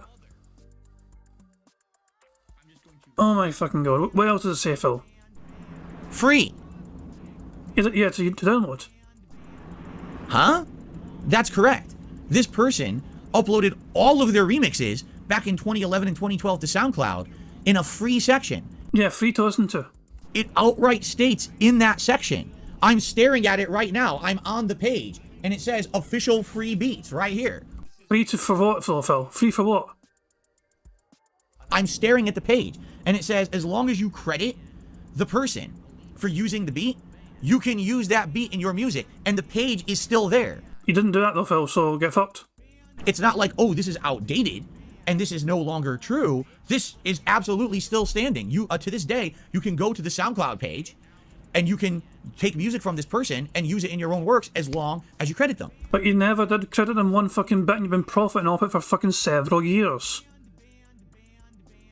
So, Phil, you're in the wrong here.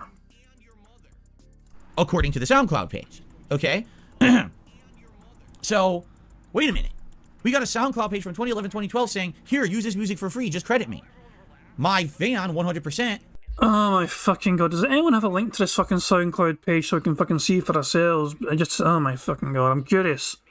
I'm curious. Do we have a fucking link to this SoundCloud anywhere? Then you go to Kiwi Farms and find this fucking link. Hold on. Cobain's got it. Hang on, just yeah.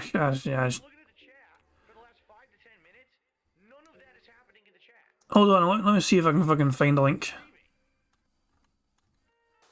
Now, what does the sugar do in the sauce?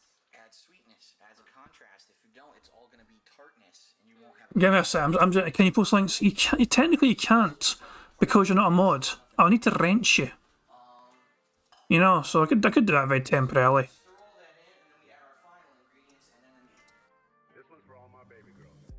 So there you go. You got a wrench, Cobain. So fucking go for it. Get it, laldy. Link is up. Yeah, I can't really find it myself yet. Right, now allow me to get to that link via like Mon stream. Get to that. Hold on, let me shut myself up because I can't click it in OBS because it goes all weird. Oh shit! Oh my! I don't want to get claimed. Hold on. Hold on. So thank you very much, Cobain. So follow free hip hop, trap, drill, lo-fi beats and instrumentals and others on the SoundCloud. This is a page. This is a fucking page. The guy's got a Patreon. Can't download this fucking a lot of shit, you know what I mean? Fuck me, man.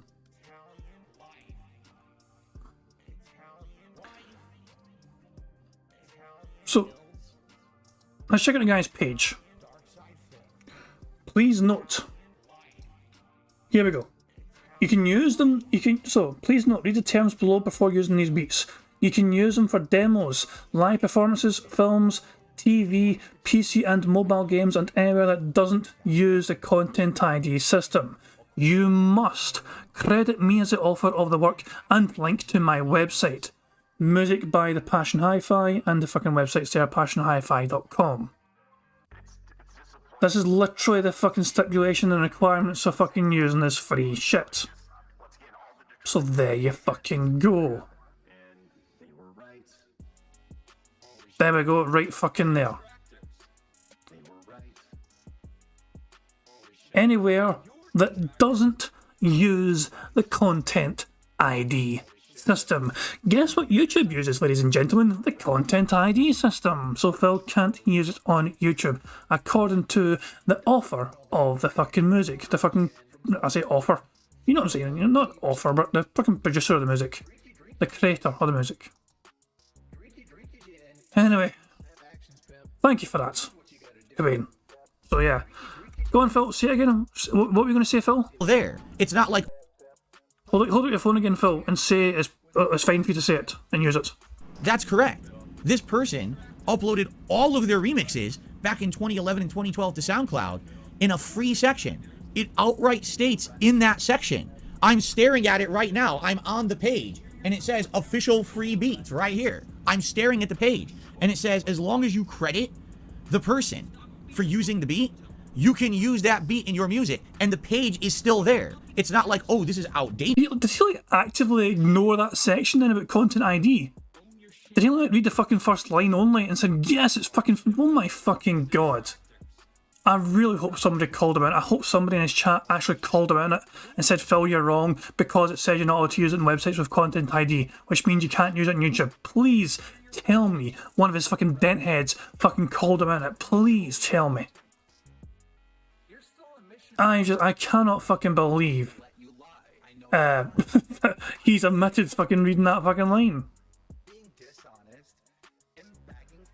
What in the fuck, man? What the fuck? and this is no longer true, this is absolutely still standing. You to this day, you can go to the SoundCloud page. We did. And you can take music from this person and use it in your own works as long as you credit them. And as long as it's not content ID, I mean, once again.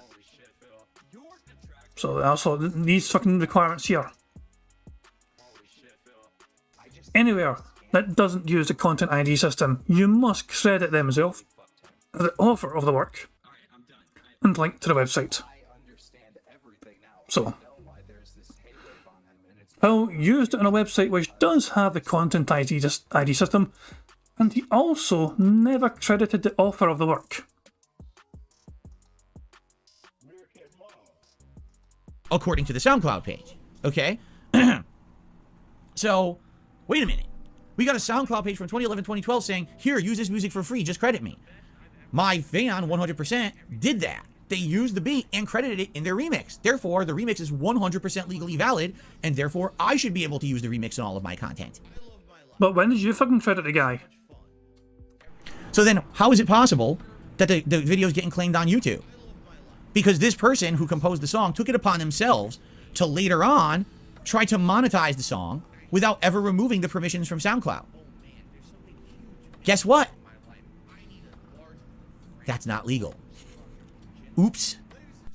What? What? I don't think you're right there, Phil. I don't think that is accurate. This is like the smug Phil face. The smug face of Phil. Thinking that he's fucking caught someone and fucking breaking the law. Against him. Jesus Christ, man. In fact, if you look at legal precedent, which I did, there are 3 different things in law that take place. You ready? A gift, a sale, or a bartering. And here are the 3 legal situations where these can happen. In a situation of a gift, you're outright giving someone something for free, and you absolutely have no right to ever ask of anything of that person again as long as it was given willingly as a gift. In situation number 2, there is a sale. Something that is given in exchange for money and or other payment or compensation, and as long as appropriate compensation that was agreed upon by both parties has been received, you have no right to go after that person ever again for that product or thing that you sold. And then you've got number 3, bartering. And this is the one where, yes, it's a gray area. In bartering, you're exchanging something in exchange for something else. In this case, a SoundCloud page that says free music, it's not necessarily free, because even though you're able to use that music, you don't own it. You can't then legally take that music and sell it yourself. I wonder when that being said, I'm going to fucking invite the author of this music onto our show to discuss this. That would be considered a gift. If someone handed you a watch and said, this is yours now, here's a gift, you could then take that watch and resell it because you own it, right? In the case of SoundCloud music, you can't really do that, okay? You would have to say, okay, you have rights to use my music, but in reality, it's a bartering situation. You can use my music as long as you credit me. So as long as I'm getting recognition publicly for use of my music, then you can use my music. You see? That's a bartering. Money, money, oh, money, money, yeah, money, money. Thank you very much, Black Mage. Super Chat says he's one of those morons who don't know who doesn't know photographers own the rights to their photos, even if you're in it. That's a very good fucking example, Phil. Against Phil there, Black Mage. Yeah, it's a strange fucking one. Yeah, for sure. I'm just thinking, it's funny you say that, Black Mage, because it reminds me of that fucking story. Remember the guy that fucking gave his camera to a monkey, and the monkey took a selfie with it, and the guy that fucking owned the camera wanted to monetize it, because he didn't take the picture. I don't think he was allowed to after a while. It's a strange fucking story, I know. It just popped into my head for some fucking reason because you fucking talked about fucking cameras. But yeah. Yeah, Phil was fucking ignorant as fuck. Just because he's in the fucking photo wouldn't mean he's getting money for it. Yeah, money, money, oh, money, money, yeah, money, money. Thank you very much for Luna Guardian for a super chat. It says, how can someone be so stupid and so smug at the same time? This is what makes Phil the fucking lol cow he is. This is precisely what makes Phil the fucking figure of ridicule he is on the internet today.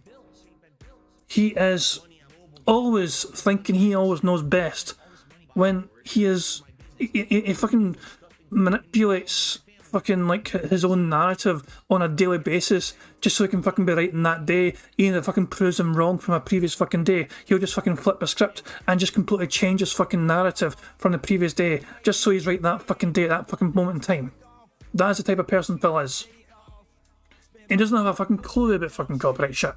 But in reality, it's a bartering situation. You can use my music as long as you credit me. So as long as I'm getting recognition publicly for use of my music, then you can use my music. Do you see? But you didn't credit him ever, Phil. That's a bartering situation.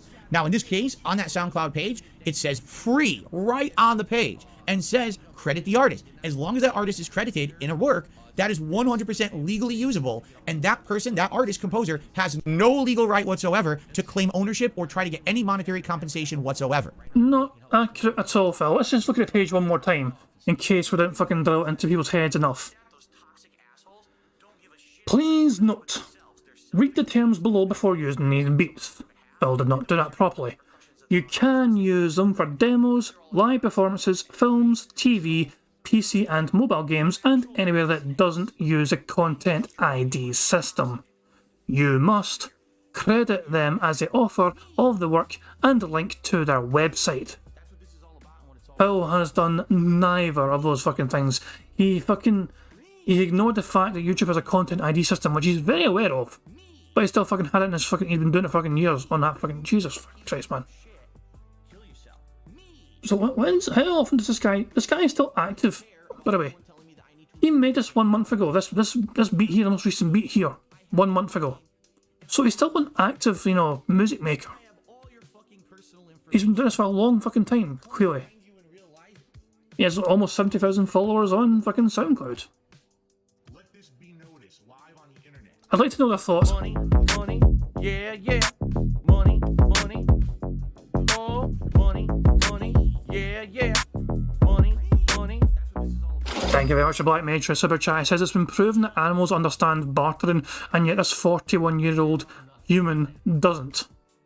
Yeah, pretty fucking much. Phil has no fucking concept of bartering. Like, he basically thinks I turned on my stream for you, you give me money now.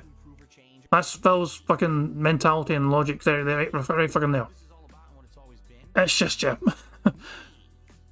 It's just, Phil has no concept whatsoever. He really has no idea what he's fucking talking about. Basically, this whole fucking section has been Phil being less. God, it's like you just use words you hear randomly to try and sound smarter. Has no legal right whatsoever to claim ownership or try to get any monetary compensation whatsoever. Okay? So what's going on? This person is composing music, putting it on the internet for free, and then later on, years later, loading it onto YouTube and trying to claim anyone who ever used the music and make profit on it. What? So, okay, that's a thumbnail face. anyone who ever used the music and make profit on it. This is a thumbnail face for sure. If I just sat there, constantly being negative, being angry, being upset, being jealous, crapping on stuff, shitting on stuff, eating, it's such a way, it's not... Which frame is thumbnail best? I feel like I should go back. Years later, loading it onto YouTube and trying to claim anyone who ever used the music and make profit on it. Because it's like the initial, like, mouth. Like that. That's probably the best. I just seen in chat, crows are smart. Crows are wicked smart, man. Some of the stories you hear about crows and how smart they are is like scary. random crow appreciation segment. But yeah, crows are wicked smart. Right, let's see how well this looks as a thumbnail. We're 2 for 2 so far in good thumbnails. At least good options for it. Can we go free? Yes, we can. So we got this face, kind of little chipmunky. We got this fucking weird ass fucking, just his face like melted right there. And we got the shocked Phil face. Right, on with the fucking bingo, and on with fucking Adam still doubting him. What? So not only is that dishonest, not only is that immoral, it is illegal. You're giving someone something and saying, just credit me and you can use it, and then later on, I want all your profits from any video you ever made from it. What? That's not legal. So I hate to say it, for Passion Hi-Fi, you want to cover your butt right now? Because I'm not going to come in. Money, money, oh,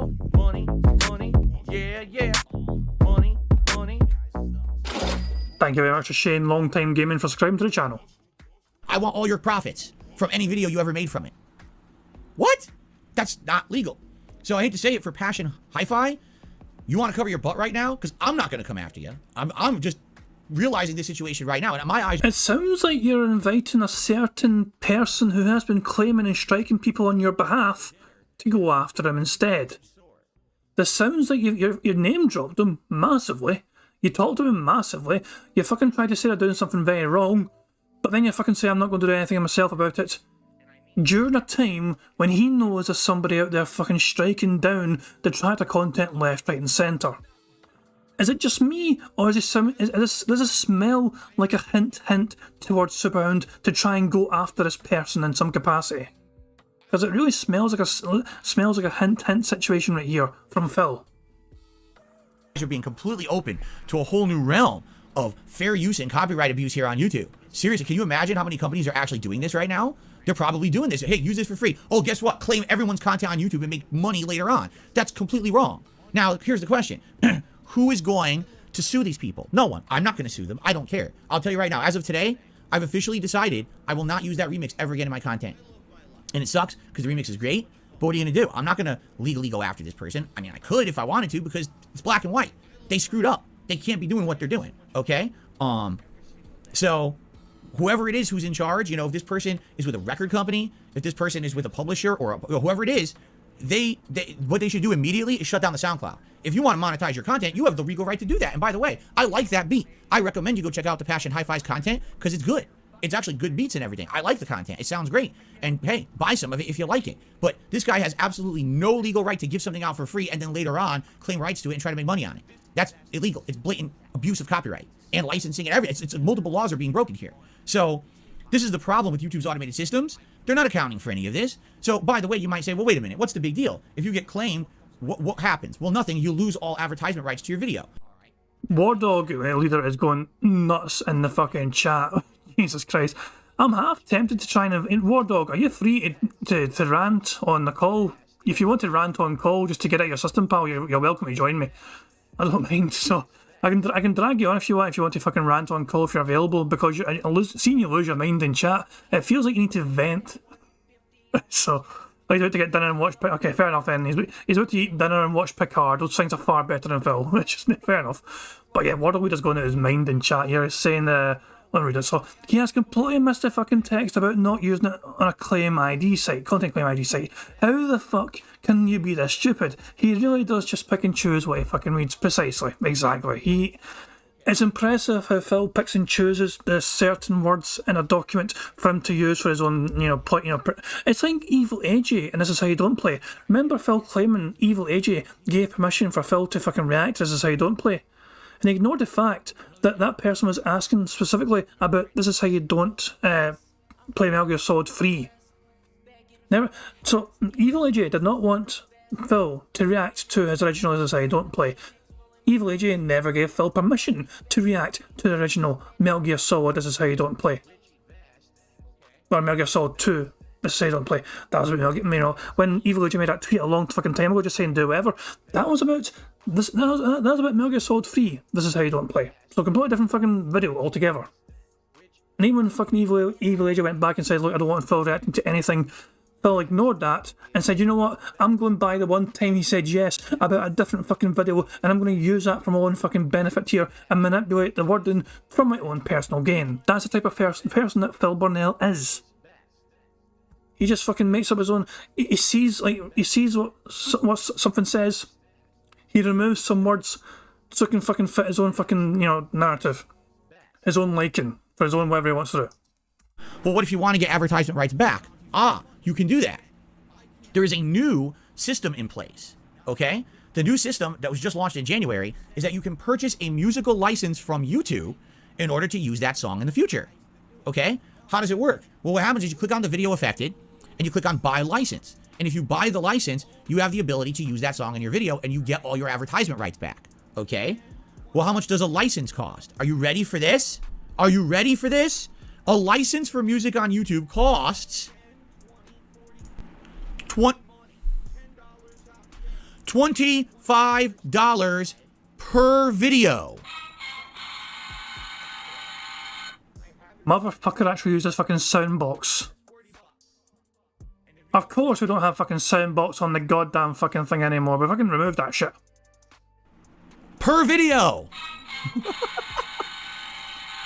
What the fuck? Per video. I emphasized that 3 times. It's not pay $25 and you can use that song in all of your videos. It's $25 per fucking video.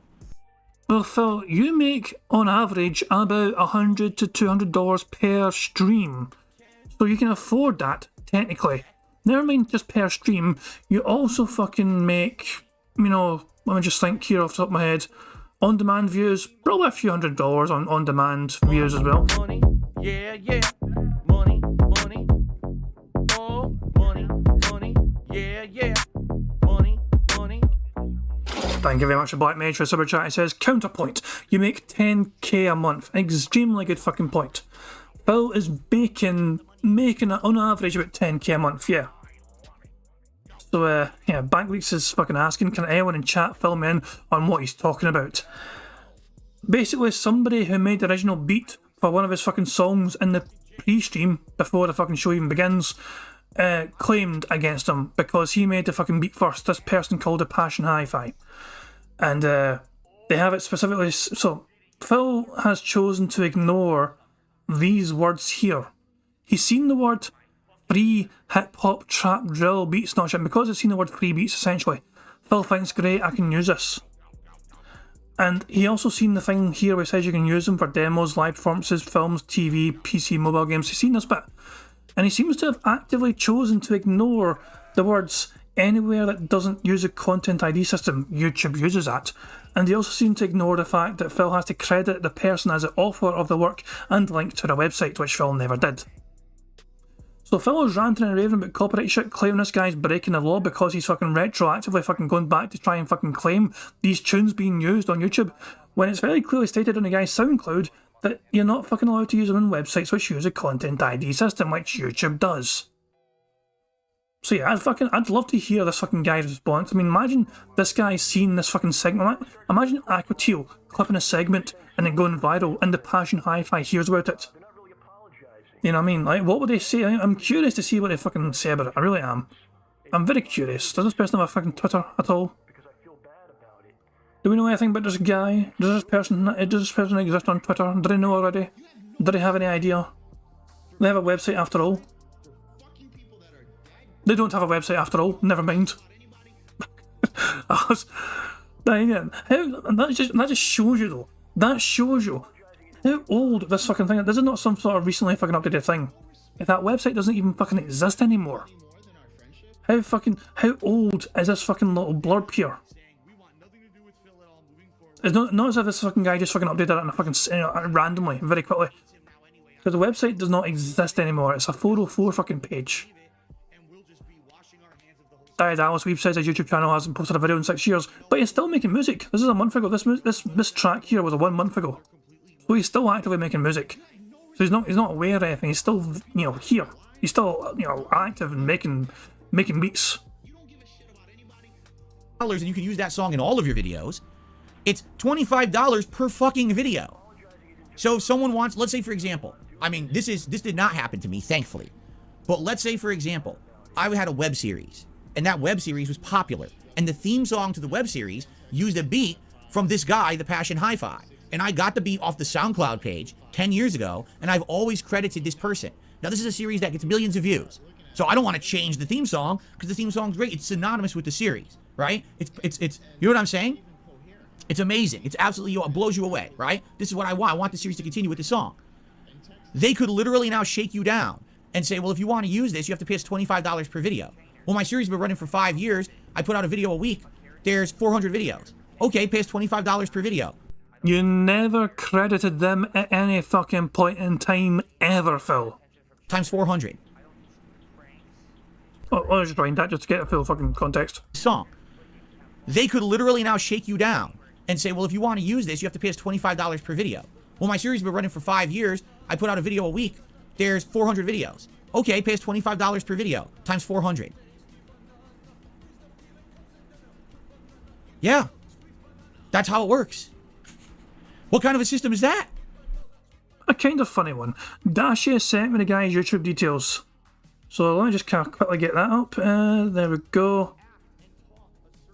The Passion Hi-Fi. Let's see, did they have anything on the community page? I haven't fucking got a goddamn thing. Oh look, they got Twitter as well.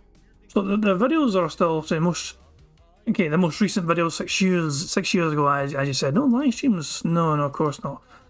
He makes music and film, he's always learning. Cool shit. The guy has a Twitter as well. Cool stuff. Jesus Christ. But yeah. March 31st was his first tweet, and he's a football guy as well, Luton Town FC. Money, yeah, yeah. Money, money.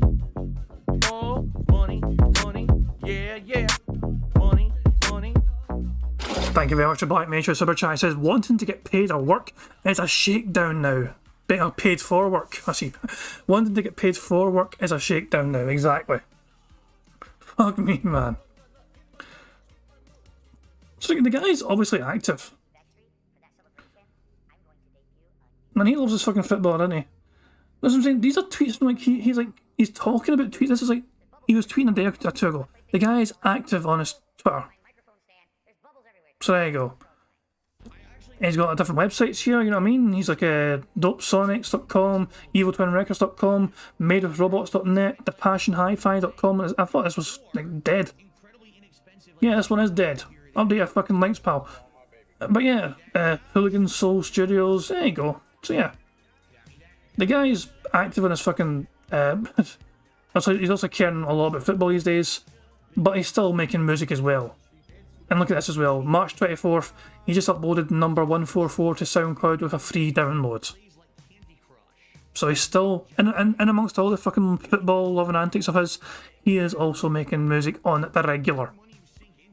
So yeah, it might be worth letting this guy know that Phil is kind of fucking slandering him on his 200,000 subscriber strong channel. It might make some... I think it's just fair that this guy's aware. It's important this guy's made aware of the slander that Phil's thrown towards him, I think. Just saying. Man, I'm not going to fucking message him, I'm too fucking lazy, but... Okay, you know, he's got a Twitter out there, you may as well be letting know. Maybe wait for Aquateel to make a video first, because I assume Aquateel will make a fucking video about it, and just yeet it towards him. Again, if it was $25 and you licensed the song in a series, or whatever, that would make sense. $25 per video? Are you fucking insane? Just think about it this way. You can buy a whole album for what? 15, 20 bucks? They're telling you the use of one song in a video, one use is $25. That's just insane. Okay? So, this is a problem. And by the way, I'm going to be honest with you guys. I don't think that this is something just with this particular person. This is probably something going on site-wide on YouTube. I think you're going to see more and more of this, where there was music that at one point was considered free use, fair use, royalty-free, just give me credit. And now, all of a sudden, dollar signs are appearing in the equation, and now everyone wants a piece of the pie. So now you're going to see this happen more and more over the years. That's shit.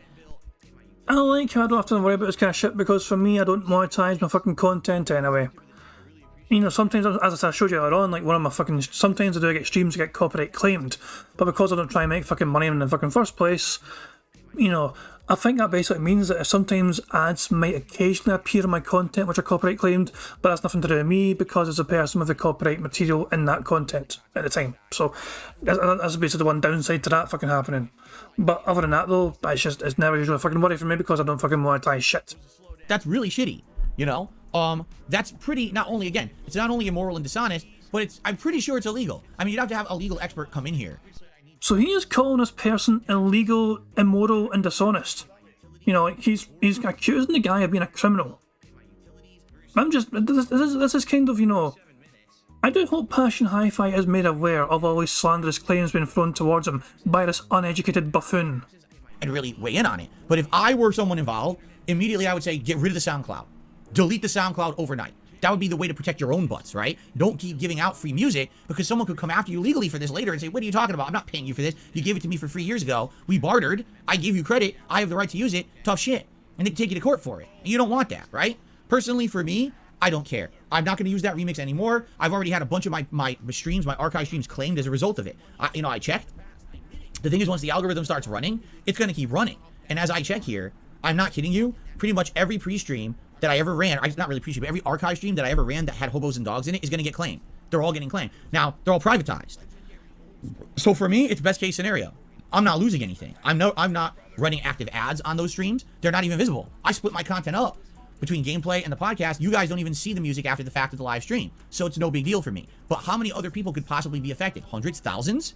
This could be a huge, giant gap in YouTube's system of copyright and licensing enforcement for music. And no one's looking into it. This is the first I've heard of it, right? And it's like, what?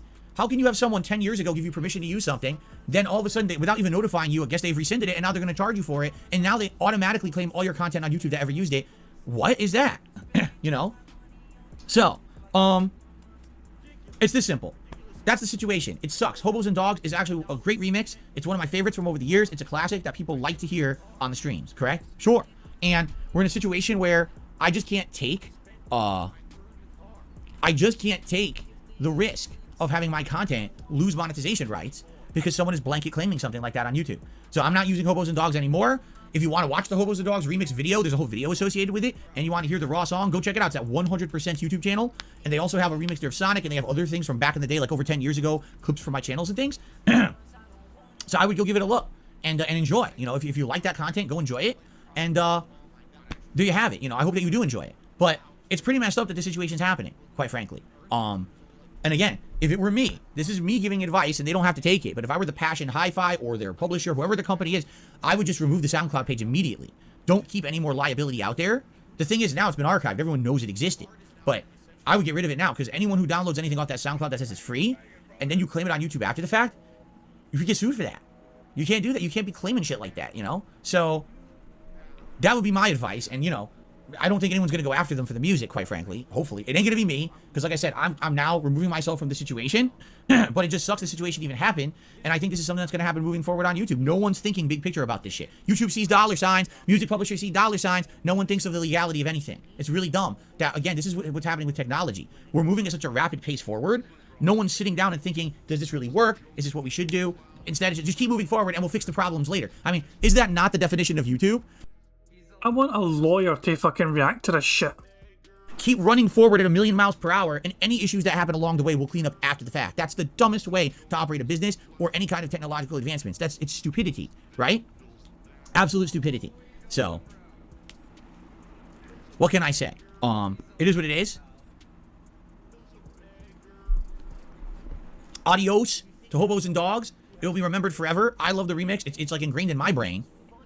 And I know you guys like it too. Go give it a look. It'll stay on YouTube. It's never going to be removed or anything. Go watch it on the YouTuber's channel if you'd like to watch it. But it is what it is. And it rides off into the sunset as of today. There you have it. Okay. Alrighty then, guys. Let's move forward positively. Sorry, Hobos and Dogs. But let's do some shout-outs, shall we?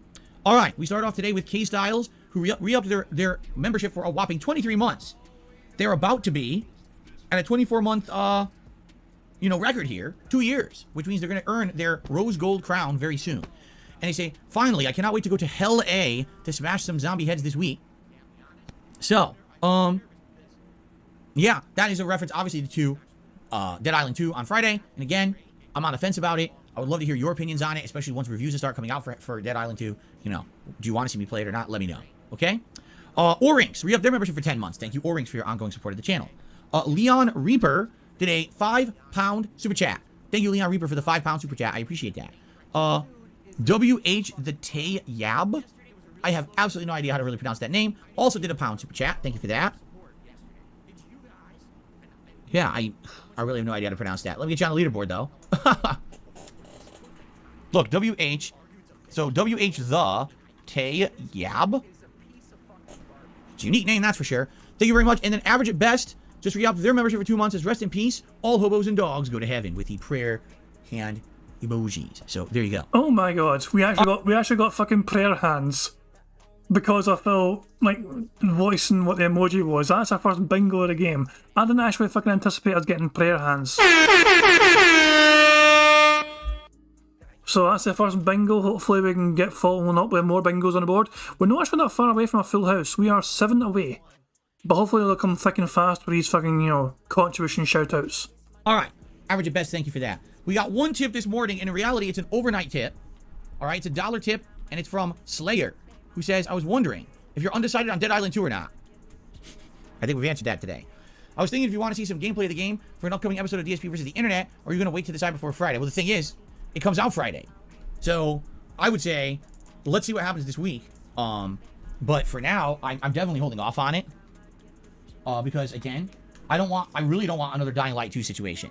Where everyone tells me to play it, I buy it, I play it for a week, everyone's bored to tears, and I never go back to it ever again. That would suck. And it almost seems like it's going to be that situation. It seems like the same kind of game. Where it's grindy, it's repetitive, it's going to have problems with issues and things, you know what I'm saying? So, I would say for now, it's a maybe, but let's see what happens this week. Hopefully there'll be some reviews and things that'll release. That'll give more information. And we'll go from there. Okay? Okay. Let me actually put the game schedule back. And then we're going to do some Q&A.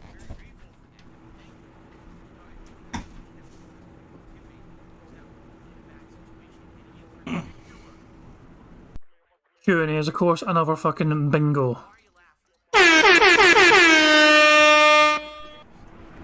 Okay. Alright. Q&A, guys. If you want to tag me in the chat, a little bit of discussion today. I don't know what you guys want to chat about today, but I'm open to discussion. What's on your minds? What's up, Jade? Good to see you. Zombie Wolfpack said, did I play the arcade rail shooter of Silent Hill? I think I saw it in an arcade once, and I think it was broken. Like, I think it wasn't working right. I swear I've seen it. Isn't it the one that has, like, curtains? So when you go to sit down and play it, like, you're blocked off. I don't think I ever played it, though. I can't remember. I don't think so. Semi-NF says, skip it, because it seems as though you think the game will be bad. He's talking about Dead Island 2. Again, I could be wrong. It's just my initial impressions from having played the first game, and it's being in development hell or whatever. But maybe it'll be good. I don't know. Crisis Core is crying and collecting dust. Indeed it is. I can see it from right here. It's in my closet. I can see Crisis Core just sitting there. What's up, Arkham? How are you today? Violent Riot says, are you going to try Street Fighter 6 when it comes out, or are you over it? Over it. I am playing Street Fighter 6 as a new release and covering it thoroughly. Next Thursday, the 20th, there's a presentation at 3 p.m. that we'll be watching live here together, and I'll be reacting to it, and putting that React video up on DSP Reacts, by the way. I'm curious to see, because they're supposed to talk about all the single-player content, which they've never really discussed yet. And they're going to be thoroughly discussing the single-player content, and I'm excited for that. And now I'm covering the game when it comes out in June, thoroughly. I'll be playing the single-player, the online, trying out all the characters. I am very much covering the game, for sure. There you go. Retro Parasite says, Damn Buster is saying Dead Island 2 is about 20 hours long, quality over quantity. Alright. Felix the Maid says, why don't you play the original bully video of hobos or dogs during pre-streams and breaks? There's no chance it can be claimed. You mean my original gameplay? Because the original gameplay isn't a song. It's just me riding around and the song goes dun dun dun dun dun, and I'm going dogs and hobos and the dogs. I need to find the pictures of the dogs and the hobos. This fan clearly does not understand the concept of a remix. The fan's like, just play the original fucking thing. The original fucking thing can't get turned into a remix in the first place for the fucking song to exist. Billy and Rockstar didn't just... No, Billy and Rockstar didn't just fucking take some fucking guy's SoundCloud song without fucking permission to fucking put it in their fucking game. No, that's not how that fucking shit works for... Oh my god. Some of Phil's audience are really that fucking thick. It's just me kind of being musical when I play. It's not a song. It's not at all. And it's... I mean, it would be a raw gameplay clip. I wouldn't do that on a stream like that, on a pre-stream. That's why. Let's see here. Moxris says, speaking of Crisis Core, do you think about playing the remaster that released in December? That's what I'm talking about, Moxris. Did you guys not see this? Hold on.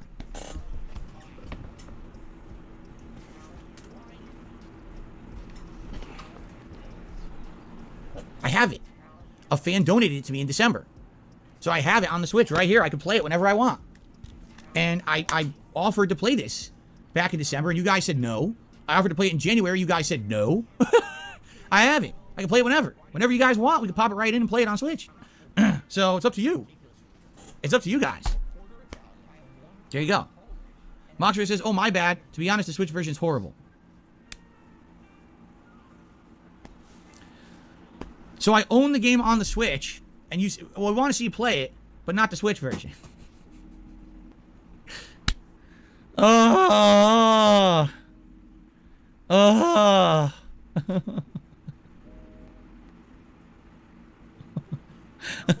Shut the fuck up, you cunt! Know your role and shut your mouth! I can't ever win. Shut your hole. I received a $2 tip. From Anso Kamaru. I don't know if you remember, you said to update you on my progress of Returnal. I agree with you. The story's starting off great, then it fizzles into nothing. I agree.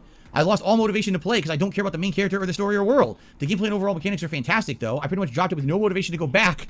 Also, Dead Island 2 looks like yet another generic open world snooze fest. Wow. That's pretty crazy, Anto Kamaru. You've completely echoed everything I said about the game. Because when the game first starts, the plot... Is that really a big fucking shock, though, to anyone that Phil's bent heads will fucking parrot the things that Phil fucking says? Is anyone really fucking surprised at that? It's very riveting and interesting. And as you get further in, it gets less and less interesting. By the way, the ending is atrociously bad. I'm not kidding. It's one of... I'm not going to spoil it just in case you decide to ever go back to it. But the ending is one of those not certain, interpret it as you will endings that they tend to put into these kind of psychological horror games where you have absolutely no fucking clue what happened. And everyone has a different theory. Oh, it meant this. It meant... Did Phil not understand like the word is ambiguous? One of those ambiguous endings? Is Mr. Valedictorian not clued up on what that word was? So he just fucking made up his own fucking... Not certain, interpret it as you will endings. Ambiguous. That they tend to put into these kind of psychological horror games where you have absolutely no fucking clue what happened. And everyone has a different theory. Oh, it meant this, it meant that, it meant this. No, it didn't mean shit because they didn't explain it. Because they didn't explain it, there's literally no ending. You just figure it out for yourself. You might want to fucking punch yourself in the nuts after you beat the game. Because the ending is pretty challenging. You know what's funny about my run? I had the hardest time with the third boss, was it? I think it was the third boss. And then after that, when I got to the second half of the game, as you know, the nature of the game is that the further in you go in one run, you keep getting more upgrades and things. I started steamrolling the rest of the game. Like, I beat all of Chapter 4 and all of Chapter 5 in one go. And then when I finally got to the final chapter, that's when I started having issues. And I was running out of time as well. So I had to do like a second run to get through Chapter 6. But even then, I beat it on like the second, third attempt. It really was the earlier stages of the game that were harder for me. But once I started getting all those builds and figuring out the exact way to go to get all the power-ups through a single run, the game actually got much easier. And then when I beat it, I was like, this is the most disappointing ending ever. What the fuck did they do? It was really, really, it really pissed me off. So there you go. Okay. Okay. Lord Prince Albert did a super chat. He says you should have a fan make a new song called Financially Secure Individual That Lives in a Home and Cats. There you go. And that way no one can be offended by the word hobos. Which, by the way, I didn't term or use. It was in the game. Just so you know. Because now people will say, Phil used the word hobos! Well, I did. It's in the game. Go play bully. It's literally used in the game. If you find it offensive, I say homeless people. That's what I would say. I wouldn't even call them hobos. Sword Dance says, what future game released in the next month are you looking forward to on stream? Oh, a bunch. Like, I'm curious to see what Redfall ends up being. Well, first of all, Jedi Survivor. That's the sequel to Fallen Order, and Fallen Order was outstanding. Did this guy burp without actually burping? Why is he fucking rubbing his fucking nipples like some sort of pervert? And says, what future game released in the next month are you looking forward to on stream? Oh, a bunch. Like, I'm curious to see what Redfall ends up being. Well, first of all, Jedi Survivor. That's the sequel to Fallen Order, and Fallen Order was outstanding. So I can't wait to play the sequel. Then Redfall, I'm just curious from curiosity purposes, is it any good or not? Could it even be good at 30 frames? I don't know. We'll see. And then we've got Zelda. Will the new Zelda be good? You would hope so. I liked Breath of the Wild quite a lot, so I hope that this one's good. You know, Street Fighter 6, are you kidding me? Yeah, I'm super curious about Street Fighter 6. Everything in the beta is pointing to the game being outstanding. So, Jade, what's going on? How you doing? He says, I was up late. You're up at noon. Well, you sleep in. That's all good. It's always good to sleep in a little bit when you can. I don't get to sleep in that often, and I enjoy doing it. So I'm glad that you did. Have I ever been balling out of control? I've been balling, but I don't know if I've ever been balling out of control. I think I keep myself within the limits of balling. Dark Godbach, how's it going? Good to see you here today. My favorite genre of music? I don't have one anymore. I don't listen to music actively. I don't. The music I probably listened to the most was like alternative rock or classic rock, but I don't listen to music actively. Can you say that again, Phil? The word alternative? The music I probably listened to the most was like alternative rock or classic rock. Alternate. Did he add an extra syllable to the word alternative somehow?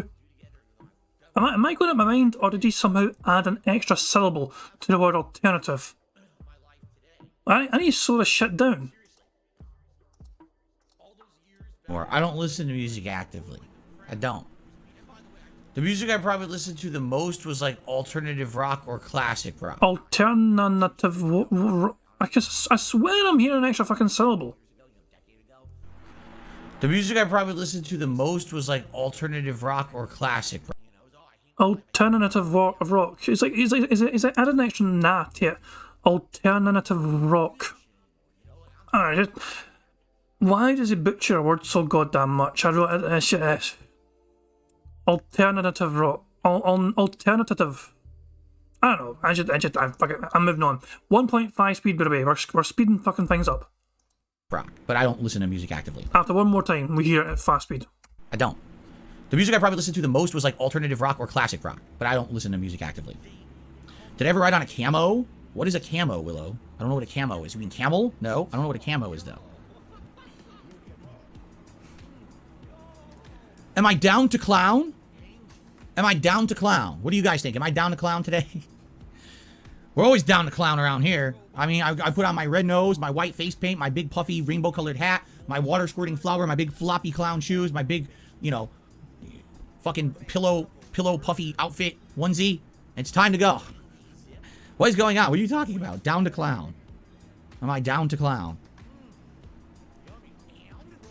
Did I ever eat Spam? I've had Spam. I've had it, last year I had Hawaiian food and we had that Spam musubi. Remember that?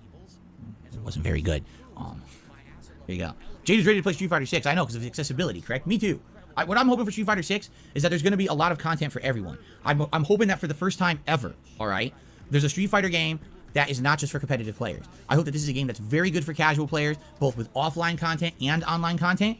It'd be a shame if you buy the game and it has great accessibility, but really the game is just meant for competitive players, and if you don't want to be high-level competitive, you can't have fun with it. That would suck. I like games that have that balance between there is competitive fun, but there's also people who are just more casual and will just want to mess around with it, and they can enjoy it too. There's some fighting games over the years that did a great job. I would say the Mortal Kombat series, the Injustice series with their offline modes have done good jobs with that, so I hope the Street Fighter 6 will also do a similar job. We'll have to find out. In fact, like I said, this Thursday is that presentation that I'll be covering at 3 p.m. Pacific time that will hopefully answer those questions for us. It's the first time ever that Capcom is really giving details about the other modes outside of just a competitive online play, so I guess we're going to see, and I'm excited for that. Shout out to Jason, who re-upped their membership for 17 months. And where does Hogwarts rank so far in your game of the year? It's up there. I mean, there haven't been that many great games this year. I mean, honestly, what good games have there been? The Dead Island, wow. The Dead Space remake, Hogwarts Legacy, Resident Evil 4 remake. Those would be the only 3 games I can think of that would even be in contention for like a game of the year countdown. There's been other games like One Piece Odyssey or Like a Dragon Ishin, but that's not game of the year material in my opinion. Those are good chill games, but that's not something that ranks up there in my head, you know? Would I consider playing The Last of Us Remaster? Well, as I told you guys, back when it came out last year, there was absolutely no way in holy hell I was paying $70 to replay the same exact game another time. I had already played the original on PS3 and the remake on PS4. There was no way I was going to play it again on PS5 for $70. And I said, hey, if someone ever considers donating it, then I would consider playing it. And I'll tell you, I've actually gotten a couple of offers from people to buy it. And I said, well, if if someone were to donate it, I mean, obviously, yeah, then I would try to find a way to fit it into the schedule at some point. I think it would be interesting. It would be interesting because it's such a cheap bastard. He makes even the fucking streams, so he makes $100 per day is not enough for him. He needs to be making, for him to be having decent times, between $150 and $200 per day in tips alone. Rummy says, can 10 mispronounced words be a free space? No, we've got enough free spaces already. The burps, the snorts, the fucking, the likes on here and there, nah. It's hard to keep track of everything, and plus there might be some debate over whether he does mispronounce things or not, because, yeah, I think that would be opening up a can of worms as to what is a mispronunciation and what isn't. He said Regal instead of legal earlier on as well. Apparently, he said Rastovas instead of Last of Us, so he's replacing the L's with R's. Now we've seen the TV show. And now you can directly compare the things that happened in the TV show to The Last of Us Part 1 and see who did it better. Spoiler, the game did it better. But I digress, that would be kind of neat, I think. But at the same time, you need downtime to do it. I don't think it's something I would want to do. Now, again, summertime, the months of July and August are typically the most empty months there are for games. I don't know why this is the case, but it usually is, all right? So I would definitely consider maybe something like that for the summer. We'll see. Swagonito says, what are the Acabio? What the hell are you saying, Swagonito? Acebio? Acabio? I don't know what that word is. Willow says, did I ever ride in the caboose of a train? I've been on many trains. I don't know if I ever rode in the last car. I can't answer that. I might have, but I don't remember. Can I meow for you? Yes, but I'm not going to. I could, but I'm not going to. Doug Godbox, I never understood why... Imagine not fucking meowing for your audience free of fucking charge. Like, I would fucking do that if I was asked to. Summers are always dead when you think that's when everyone would be home. Yeah, there's this weird mentality among game publishers. It's usually not game developers. Money, yeah, yeah. Money, money. Oh, money, money. Yeah, yeah. Money, money. Thank you very much to Soren Kierkegaard. I want to make sure I fucking say his name as good as possible. Thank you very much to Soren Kierkegaard for sending me a super chat. Says, thinking about writing a book entitled How to Get Away with Both Tax and Bankruptcy Fraud, DSP and the Case of Cognitive Dissonance. That's a catchy title, in my opinion. That's a catchy title. I hope I didn't butcher any name too badly, but the surname was a bit fucking tricky for me. But yes, Soren Kierkegaard, thank you very much for the super chat. And yeah, honestly, you could probably write a couple of interesting books about Phil. And the thing is though, anything written down about him in that kind of format would open you up to potential libel claims with Phil. They're probably like fucking, I'll say, you know, I don't know if you're actually fucking serious about writing the book about it, but that's the problem. You know, videos are one thing, obviously, like fucking just making random Detractor videos and Phil just fucking reading all the shit. But if it's actually written in a book, some of the things that we are saying he does, even though we're sure we're right, he still might fucking, you know, actually fucking try and go after people fucking doing that. But I don't know. Money, money. Yeah, yeah. Money, money. Oh, money, money. Yeah, yeah. Money, money. Thank you once again very much to Soren Kierkegaard, who says, call me Val, I'm an OG Detractor. Shout out to the fucking OG Detractors. Yeah, I mean, it's what I'm saying, it's nice that it's fucking your Detractors as well as some of the older Detractors still around. Like as I said, I've been following Phil's antics since like 2014, 2015, you know, like that kind of time. And yeah, it's been a wild fucking trip, I'll tell you that fucking much, yeah. But yeah, I think, I mean, that's how badly I butchered Soren's name, by the way. He's like, call me Val. Please, call me Val, since I can't fucking say the name that fucking good. So I'll call you Val, no problem. Thank you very much, Val. And, oh yeah, of course, Master Doctor is asking, is 2014 Detractor considered old? I wouldn't say old, I would say retro. I would say established. I would say vintage. But not old. Old sounds disrespectful. So there you go. And yeah, I am getting a couple of requests to say it's okay. Some people are asking me to meow for them, so meow. There you fucking go. I fucking meowed. For you, yes, but I'm not going to. I could, but I'm not going to. Doug Godbox, I never understood why summers are always dead when you think that's when everyone would be home. Yeah, there's this weird mentality among game publishers. It's usually not game developers, it's the publisher who makes these decisions on when games release. They think, for some weird reason, that the summertime will always be a time where people won't buy games. That's not the case at all. But they think that. And they always think, if we release our... Money, yeah, yeah. Money, money. Oh, money, money. Yeah, yeah. Money, money. Thank you very much to Soren, who's Val for the super chat, says, I'd want him to sue me. I'm a disabled veteran, retiree, with a third master's, one with honours, and fluent in a minimum of English, ancient Greek, etc. Check out the big brain on Val. Fuck me, man. I'm saying, I've got a very smart person in the fucking chat, guys. Very good.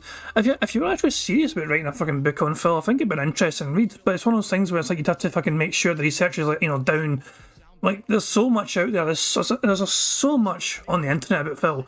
There's so much lore on there. And relating to things like his tax and bankruptcy fraud, obviously we believe.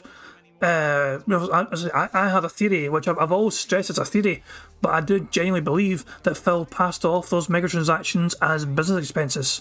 All those microtransactions that appear on the bank leaks that Phil was spending, he doesn't listen to music anymore, and yet he's got all these iTunes microtransactions. What in the fuck's going on there? And of course, my theory is that he's passing off the fucking business, the iTunes microtransactions as a business expense, which is how he got away with the fucking bankruptcy in the fucking first place and getting that approved, because he passed off all those expenses, all those thousands of fucking dollars as an apparent business expense, because he's a gaming content creator. Anyone fucking asks him, all he fucking has to do is just say, hey, I play fucking games for YouTube. Microtransactions are part of my business. Phil stressed that on the fucking phone call to these fucking people, that microtransactions are a part of his fucking business. It was a random thing for Phil to bring up, and yet he stressed that point 2 times at least on that fucking phone call. Which to me was quite fucking bizarre. But there you go, it would explain how he managed to fucking get all that fucking shit wrote off and how he got fucking bankruptcy approved in the fucking first place.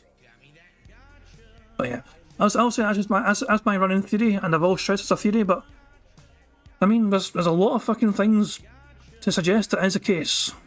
But yeah. Anyway, that's just my fucking theory now, but yeah.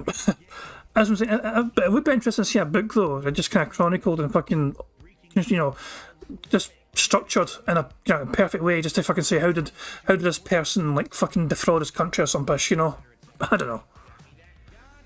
Be a time where people won't buy games. That's not the case at all. But they think that, and they always think if we release our game near Christmas, we'll get more sales, and the further away from Christmas we release it, we'll get less. I don't know where they got this from, because I don't think numbers would support it. There's been many games released during summertime that have done incredibly well, right? Look at Ghost of Tsushima. But it's just so rare that you see a game company release a high-profile game in the summer. It's like they're afraid. They're like allergic to summer or something. I'm at a loss, quite frankly.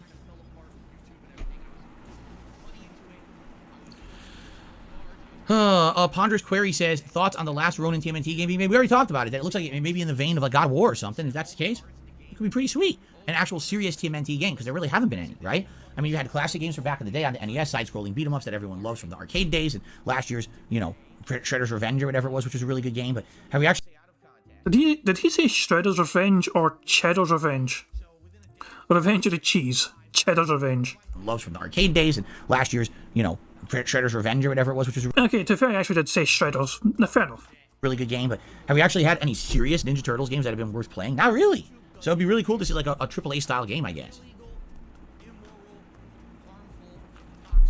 Swagonito says, I was trying to say, accessibility options for Street Fighter 6 have any been revealed? Yes. Yes, they basically have made it very accessible when it comes to controls. So basically, now this will not be an online ranked play. Right, let's make this clear. But they're going to make it very accessible with shortcuts. So you can map super moves, regular moves to buttons, even to move. Yeah, yeah. Money, money. Oh, money, money. Yeah, yeah. Money, money. Thank you very much to Val for the super chat. It says, if it sues, then it writes for itself by adding every detractor as a class action by systemic fraud, which truth is a complete defence to libel. Yeah, as I'm saying, everything I've ever said about Phil Burnell, every fucking, he may call it fucking slanderous, but every claim I have made against Phil, I have fucking made those claims in good faith that I am being accurate in these fucking claims. I don't ever make these claims thinking I'm misleading people. I've never thought that. So anytime I fucking accuse Phil of anything, I'm always trying to point to the evidence, and I'm always trying to encourage people to fucking stick to the evidence, stick to the fucking facts, because that is the fucking biggest fucking counter to Phil's narrative, is the fucking the fucking facts, information that we have at our disposal. Things like the fucking bank leaks that Phil dismisses as a fucking falsehood. He says it's not his. So not his pages, it's also his income, but if you fucking scroll along, take the bank leaks, ta-da! He claims this is entirely fabricated and has nothing to do with his own banking details, his own account details. When he tried to debunk this on the side scrollers, he tried to make a strange claim that on here was some sort of fucking $200 transaction relating to some pet supplies, and yet there's no such thing on here which fucking adds up to that sort of money. So he made a strange false claim to try and debunk this very document when his claim was also false. You know what I'm saying? So it's like Phil's own fucking defence had one big glaring flaw in it, and it was that his fucking argument against this being legitimate wasn't a real argument because his fucking numbers are wrong. So it's just bizarre that you think if you're going to try and debunk something, he's going to get his fucking information right. But no, I mean, it's just funny. It's just like, you see the microtransactions. Like this pie chart, the pie chart stuff on the right hand side is incredible sometimes for the microtransactions. It really is. Like fucking almost 1400 there. 4,400 there. Yeah, yeah. Money, money. Oh, money, money. Yeah, yeah. Money, money. And thank you very much to Val for the super chat. It says, donate the entirety of the damages to charity, which cannot go against our direct accounts if he misconstrued tips as income without accounting. I mean, he's always fucking claiming that, he fucking keeps receipts of all this fucking shit. It's a strange fucking one. Is it the same person that had no fucking idea he was meant to fucking pay taxes like business taxes in Washington. The whole reason he moved to fucking Washington, you might remember, is because he thought he was going to fucking pay less tax because he thought there was no such thing as business fucking taxes in the state of Washington. And then he got fucking found out the hard way, oh yes, by the way, there is fucking business taxes and you owe this much. And he blamed his fucking Connecticut tax guy, which is apparently a family friend. Or some like fucking friend of a friend like at his school or something, I don't know. It's, yeah. There is a huge, there's a whole lot of lore to fucking unpack on Phil's antics here when it comes to things like his taxes. And it's quite interesting if you can get it all constructed together and all fucking, comparing Phil's ever-changing narrative over the fucking years to his fucking, like, the whole situation, because he does change the story a whole fucking lot as well, which is quite fucking bizarre to me. But, yeah, he has never had an explanation, a plausible explanation for all these fucking microtransactions. Of $4,000 fucking dollars one fucking month as well in microtransactions, and like $3,000 here and $3,000 there, and it's just fucking crazy. No money. Yeah, money, oh, money, yeah, money. It's like some kind of strange fucked up sort Phil's doing there. Anyway, thank you very much again to Val for Super Chat. It says, I don't need the money, I want a case of concept that my theorem works. Interviewing for a diplomatic position for non-profit linguistics. That's a very fucking interesting thing. If you're serious about the fucking book then, in terms of fucking making this, and good fucking luck with it, and if, honestly, I'm sure there's plenty of people who will be willing to try and help you in terms of, collating information as much as possible. So, there's like Kiwi Farms is a good source of information as well. So there's a lot of information stored in Kiwi Farms going back over the years, and Piece of Peace as well is also the fucking guy that put this, that helped put this together. So anything figures wise as well. There's me fucking just offering to fucking. Piece of Peace Pro doesn't even fucking know, but I'm not sure, so I'm just offering to throw them at you just in case you need fucking help. But yeah, you know what I'm saying? I'm sure Detractors will be happy to fucking help if this is actually a real thing you're pursuing, a whole kind of, some sort of actual genuine kind of book about this, there's some actual fucking work, chronicling Phil's fucking tax antics. I'm certainly curious, so certainly all the fucking best if you're fucking going for it, man, and if I can help in any way else, I'll certainly, try to, but most of my help is like just say ask them or go here, because my memory's not fucking great sometimes.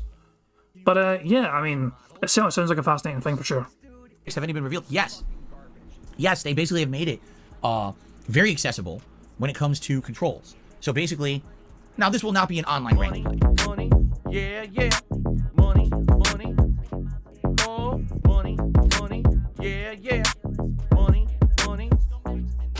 Thank you very much, Cheval, for Super Chat once again. It says, I've been friends with researchers from down the rabbit hole. I'm bored as a retiree. Well, you need to find something constructive to do your time, and this is certainly an interesting thing to study. The way Phil's gone about his tax antics and all shit has been quite fascinating. He would have been very aware about business taxes because Liana, as far as we're aware, paid her taxes perfectly fucking, well. And Phil would have seen that. She had her own fucking business, she was fucking making soap. And yet she did her taxes perfectly fucking fine, but Phil couldn't. So, and Give More Blood says, I've sent the true tax story. What the fuck has Give More Blood sent me? Okay. Money, yeah, money, Go get my tax.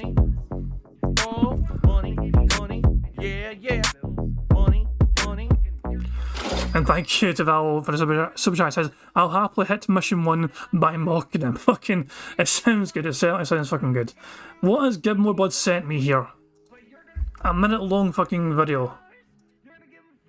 DSP Old Tax Guy Professional. Let's see it then.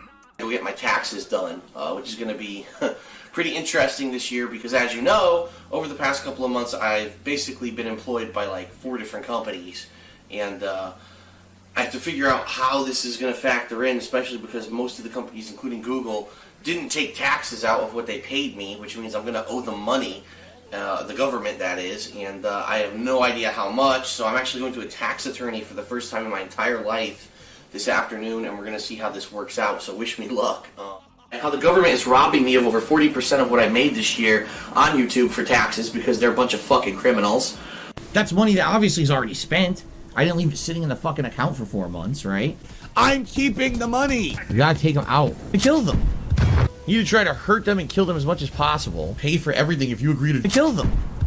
This is your taxes, your tax write-offs. You have to, if you're self-employed, you have to get a professional to do your taxes because there's so many loopholes and things that you can do. Because I have a professional tax attorney who does my taxes.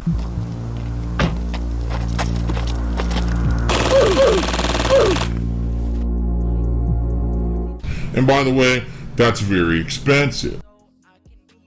Yeah, I'm pretty sure it's exactly how it fucking went down. That's how I remember it anyway. Yeah, this is a very accurate video. Fucking give blood. Fucking nutter. Good shit, good shit. Ability options for Street Fighter 6 have any been revealed? Yes. Yes, they basically have made it very accessible when it comes to controls. So basically, now this will not be an online ranked play. Okay, let's make this clear. But they're going to make it very accessible with shortcuts. So you can map super moves, regular moves to buttons, even to motions. So for example, if you hold forward and you press a certain button, maybe you'll throw a fireball instead of having to do the motion for it. So someone who maybe has limited ability with their, dexterity with their hands or whatever, will still be able to play this game, at a level that they can actually throw down. Now, should that be allowed in online ranked play? Probably not, because you could have people who don't need that accessibility using it as a crutch and getting unfair advantage. So in tournament play and stuff, I don't think it's going to be allowed unless they have free open tournaments, which they might. They might actually do standard competitive tournament and free open tournament where you can use whatever control scheme you want. I guess we'll see. But yeah, they're basically throwing in these really interesting accessibility options to the control scheme that might make a lot more people be able to play it. Would be pretty cool.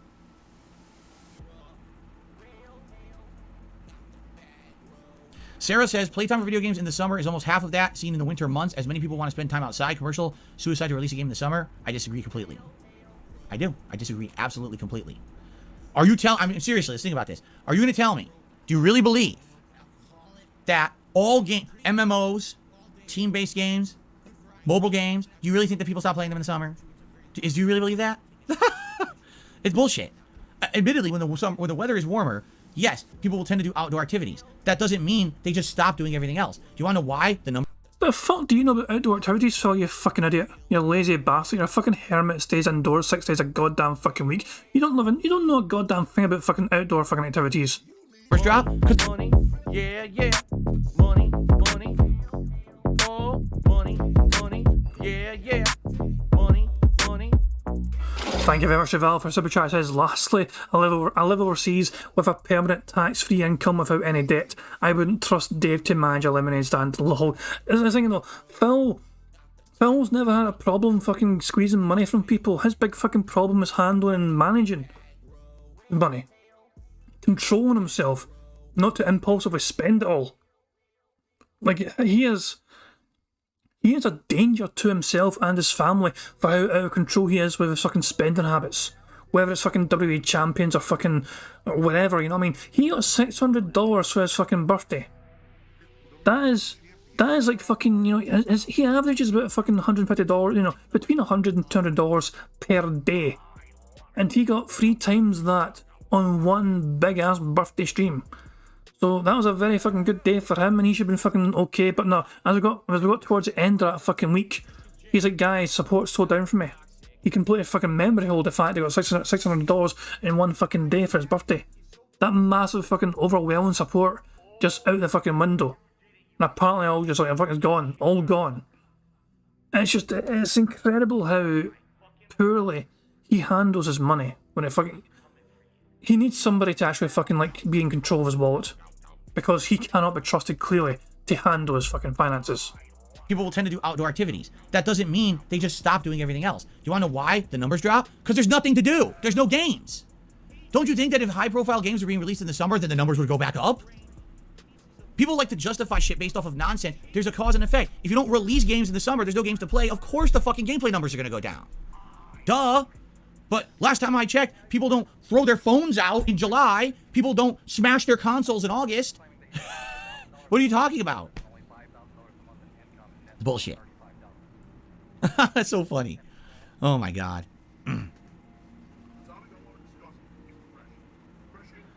Alright, guys, I think it is time to end the show. Thank you for being a great audience with the Level 1 podcast. And sorry that we have to say goodbye to hobos and dogs due to this whole YouTube thing. It is what it is. I have no control over it. Moving forward, I'm just not going to use the song anymore. And you again, if you want to watch it, go check it out on 100% is the name of the YouTuber who made the remix back in the day. You can still watch it over there. It's not going away. And, you know, you'd have to hope that this whole music rights thing is going to get cleared up eventually, you know. But I don't know. It's definitely a gray area that could affect a lot of people. Like I said, for me, it really won't affect me. You know, the music is something that I run and I don't archive and I don't really care about. It's just to kill time. But there's people out there who maybe been using music tracks for many, many years that told they were free, and now they're going to get screwed on the back end, and that ain't right. So I would really hope that there's going to be some kind of a determination here. And like I said, if you're an artist, you got to be careful. Like, you can't be giving stuff away and then charging for it later. That's not legal. You have to be careful about what you do. Actually, I feel for an artist who maybe 10 years ago thought, you know, oh, the process is very different. I'll put up a SoundCloud page and give my content away for free, and then somewhere along the line they get signed by a label. Now the label wants to monetize all their content, but you gave it away already. Maybe your new content moving forward you could have under this new model, but your old content's already out there in the wild. So you got to be very careful about that stuff, you know? All right. Anyway, guys, thank you so very much. And of course, as always, ladies and gentlemen, keep on... Shut the fuck up, Phil. Getting this fucking dumbass outro. We're excited. Right, okay. Right, so Phil, we're still playing bingo, of course. We're still doing the bingo, and Phil was just going to fucking probably go for a piss break. All right, that's quite enough pollinating. Everyone calm down with the pollinating. You guys are getting overexcited. All right, so let's get set up. I'm going to take a very, very brief break to use the restroom, but it's going to be brief. I'm not going to run an ad or anything. I'm just going to run next door and use it and come right back. Here we go.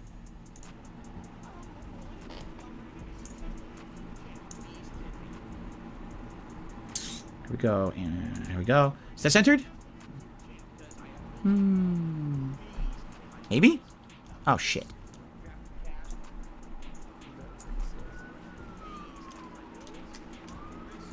It looks like it's too big. Is it slightly too big for the border? Is that the police coming for Phil? I heard sirens. Are they finally going to arrest him for his bankruptcy fraud? Yep, them sirens, baby. Go get his ass. It looks like it's too big. Is it slightly too big for the border? Is it just ever so slightly too big, or is it fitting? What do you guys think? Is it fitting or not? Or is it overreaching a little bit?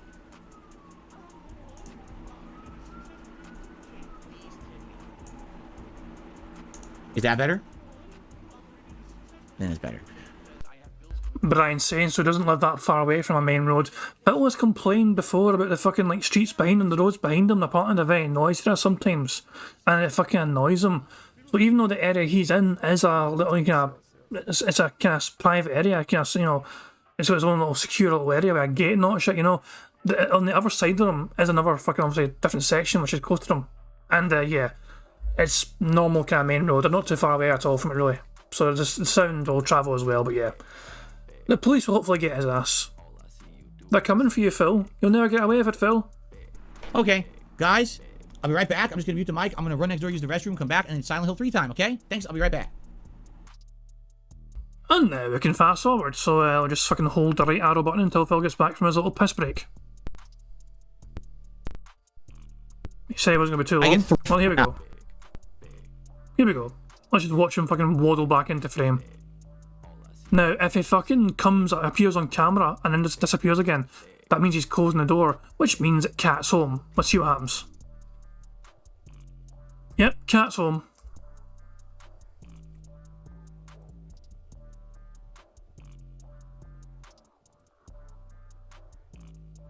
Alright, guys, I'm back. You guys ready for Silent Hill? Only the quietest of hills. We actually are in Silent Hill in the game now. Previously, we were not. So Dan M had done a super chat saying, what's your favorite form of transportation? My favorite form of transportation? I like it. It's not an unusual fucking question. I quite like the fucking train journey personally. Like, if I had to choose between travelling on a bus and travelling on a train, there's something kind of relaxing usually about a fucking train journey. If I had to compare the two of them. Just saying. When I get thrown through the air physically at things. Like a fastball special from the old X-Men comics. It would be like Colossus or Beast would throw Wolverine as a fastball special. That's my favorite. You guys saying horse, fucking bless your hearts. I completely fucking missed that opportunity to fucking make a horse joke, but you guys were not as slow an uptake as I am. Fair play. Mode of transportation. I haven't done it before, but I think it just would be neat if we did it. And then Dan did another super chat. Says he's making a poo, y'all. That's correct. Actually, no, I was not. I took a leak and then I went into the bed. This is scat talk. This is absolutely scat talk. We're counting it. That is another fucking bingo. We are 5 away from a full house, but because Phil's about to start, I don't think we're going to get the bingo. Now let's rewind about 5 seconds or so and see what Phil was doing when he was meant to be fucking just having a quick piss before coming back. Oh, that's correct. Actually, no, I was not. I took a leak and then I went into the bedroom and Jasper is there. So my wife had washed the bedspread and the sheets recently, like yesterday, no, 2 days ago. Jasper will not get off the bed. He's in there all day laying on the bedspread. It smells good. It's like nice and it's clean and comfy now. He is just in love with it. He finds it so comfortable and he just keeps laying on the bed. Now, normally he would go downstairs to hang out with her during the daytime, but now he won't get off the bed. Like, what are you doing? Okay. Silent Hill 3 soundtrack. Good song. My Silent Hill 3 soundtrack's good too. Okay. I have absolutely no idea what parts of the game would be considered violent or cruel. It seems a pretty tame game to me. Pretty PG. So, 4:13, and we need the latest time, which would be 15:56. Here we go. Hospital office. We just arrived at the hospital. Alright, as we're starting, I just received a $3 tip.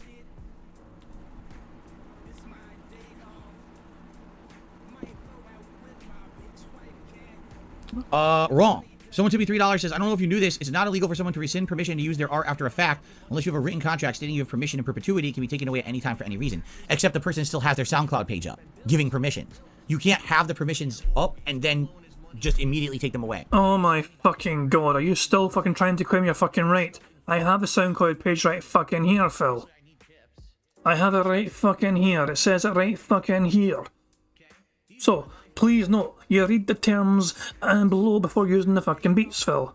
You can use them for demos, you can use them for live performances, you can use them for films, you can use them for TV, you can use them for PC and mobile games, and you can use them anywhere that does not use the Content ID system. YouTube uses the Content ID system, so you can't fucking use it there, you dumb cunt.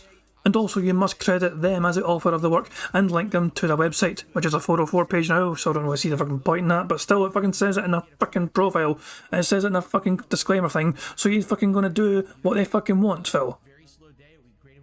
The times I have fucking used the fucking music from other people in my, some of the fucking daft shit I do usually link you to the fucking music if there is a request for it. The Game Over tune, for example, I made a wee diss track called Game Over, and I made sure that the link to the actual track was in the description of that video. You know, I made that a couple of months ago or something. So yeah, it's why is Phil, why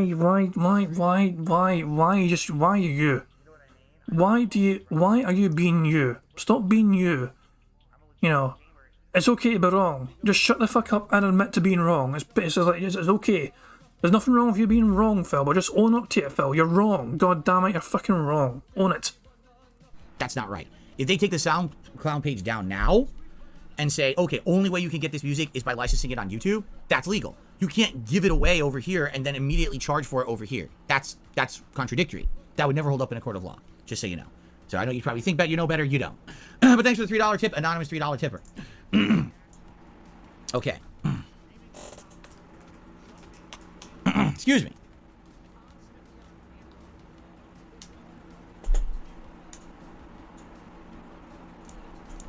All right.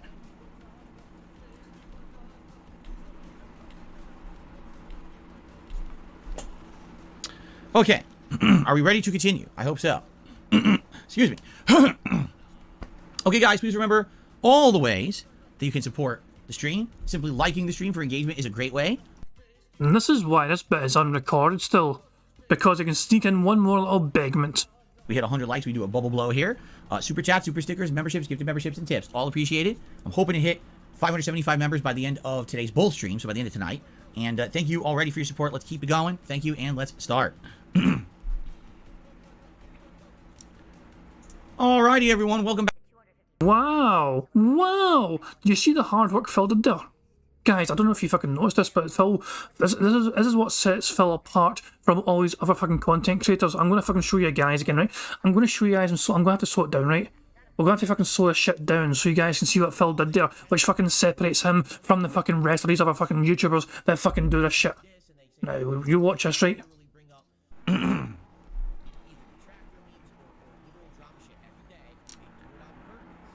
Right there, right fucking there, is what sets him apart, and this is why Phil puts in so much more effort than all these other YouTubers combined. Because he pressed the fucking button to start recording again. That button press for start recording is the additional fucking effort that Phil makes, which fucking makes him far fucking more active compared to these other lazier content creators. One more time, an even slower fucking motion. Are you guys ready for this shit? I need to slow it down just some more, just so you guys can see how amazing this shit was. Wait for it. Almost there. Here it comes. Oh, there it is. There it fucking is. That is what fucking sets them apart from the rest of these fucking paid shows that fucking just fucking show stuff all the goddamn time. They fucking make money. Phil. Fuck you, Phil. We didn't get fucking bingo. We're 5 away, so Phil's a cunt. Let's refresh your fucking stream and see how Phil's doing. Better now, right? I forgot I was still at 0.5 speed. I know I should fucking refresh this where it's fucking live. A lot of things have changed at the same time. $28 for Phil. He's at $28 fucking dollars, and 1 minute man has been. So there you fucking go. But I'm going to probably wrap things up there. So fuck it. We didn't get full house bingo. We're 5 short, sadly. It is what it is. Nothing we could do. Bug bingo mechanics and all that jazz. I want to see if anyone's fucking tweeted this guy. The bingo's done. You know, we didn't win bingo. Sad. It is what it is. Nothing we can do and all that jazz. Is this guy tweeting? Like, he's still an active fucking tweeter. I want to refresh the fucking page. And has anyone like responded to him or tweeted him? No, he's not. So what's his handle? At Passion Hi-Fi. So if I search on here for at Passion Hi-Fi, let's see if anyone's actually fucking tweeting him. Yeah. Yeah, Mr. Houstuff. So Mr. Houstuff has made a tweet apparently. Notorious public masturbator, they come with DSP, issues a public threat against the Passion Hi-Fi, then asks him over song he didn't make. I think I'm going to like and retweet that shit. Why not? But there you go, this has already begun. The clips are being made and the tweets are being made, and he's had quite a few people reaching out to him. Clearly. Quite a lot of people already fucking atting him. He is definitely going to be aware of this very soon. So I would say keep an eye on that unfold, and maybe keep an eye on Twitter to see if there is some sort of response over the next day or two. It should be quite interesting. Who else has talked about it? Yeah, there we go. Bahama Breeze as well saying Passion Hi-Fi should go after the DSP. When did DSP give credit to Passion Hi-Fi for use of his beat? Did he ignore the content ID rule? 15-year content creator vet. Thanks for your service. So yeah. And of course, Music Mouse 7. Very notorious fucking Twitter person here. This is a person, of course, that fucking got Phil's stream elements shut down by making that one tweet. Well, I think it was just the one tweet, but yeah, if you know who they are, you know who they are. I know who they are, but I won't out them. But yeah, shout out to Music Mouse 7, just for atting them. Jesus Christ. Who is this guy? GRXIT, is that someone just paid for fucking Twitter Blue? I wasn't sure if it was like someone prominent or not, you know, but yeah. Yeah, there we go. So there is certainly some traction over Passion Hi-Fi getting atted by people, but there is no sign of them being aware or responding yet. So there you go. That's the latest with Passion Hi-Fi. Anyway, I am probably going to wrap things up. But yeah, thank you guys. Thank you very much for being here. I do hope you all enjoyed yourselves. I'll probably use this as a thumbnail. I'll probably use this little fucking face right here as a thumbnail. This one's nah. I've actually kind of chipmunk style before. This face is just too fucking hideous in my opinion. But this one is fucking clownish enough for a thumbnail in my opinion. So I'll probably use this top one here. But yeah, I'm probably going to wrap things up though. But thank you very much again for being here. I do appreciate everyone helping me out with the bingo stuff. And yeah, I do hope you all enjoyed your weekend as well. D-Dog says, like me, Passion might be sleeping. I mean, it's 10 p.m. I assume Passion is a British person. If they're supporting Luton Town, a championship side in England in the second tier, such a passionate Luton Town fan, I imagine they might be English, so it's like just after 10 p.m. there, which is a bit early for bedtime for some people, but not all people I know. But yeah, who knows? But yeah, I know that. I'm by the way, D-Dog, I was kidding on earlier on. I was only fucking making fun of you for fucking being late because I'll say it's so late. D-Dog's Australian if you guys aren't aware. Not to fucking dox him or anything, but you guys fucking know that right now. But yeah, it's like 6 a.m. for D-Dog and he usually fucking has to wake up early if he wants to catch his starter streams. So it's hard going. It's not easy being an Australian detractor, I'll tell you that much. But yeah, as I said, I do appreciate everyone being here, wherever you are in the fucking world, whether you're in fucking America or Canada or Britain or Australia. It's the Detractor fucking versus globally, worldwide, you know what I mean? So I appreciate everyone fucking giving me their time, and I hope you all got some enjoyment from fucking enduring Phil's antics as we try to fucking get through it all together and win some bingo. But sadly it was not to be today, but I will catch you all tomorrow for some more bingo antics. Feel free to join me then. And remember, when the stream ends, it will live redirect you to Detractor Beam.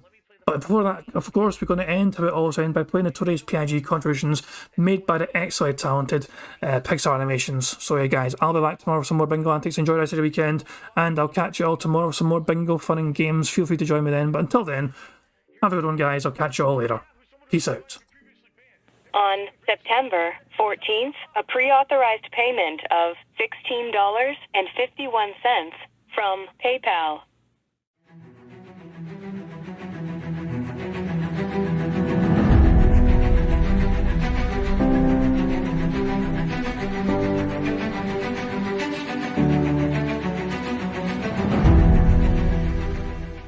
All right, Luna Mills has tipped me $1.30.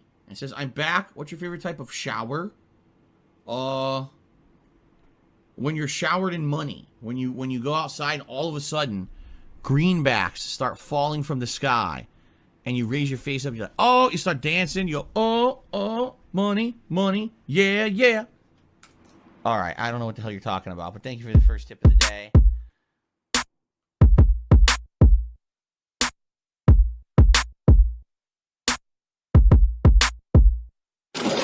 Money, yeah.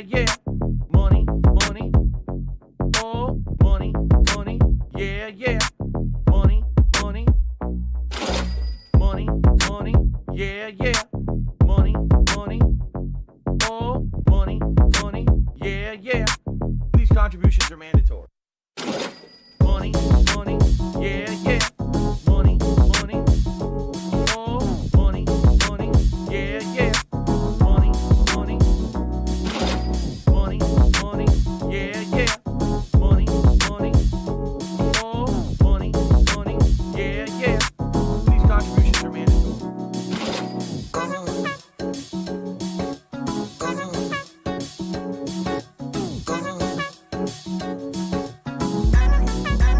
Show me the money. Money,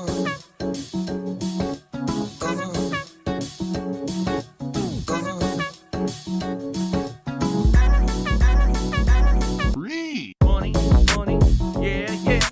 Money, oh, money, yeah. Money,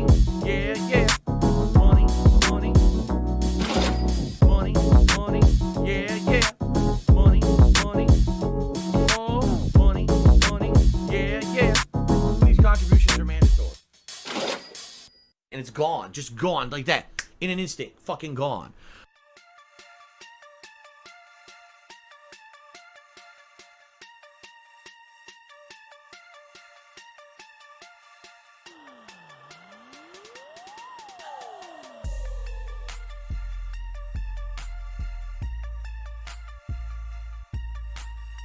I just realised the track to be on fucking offline.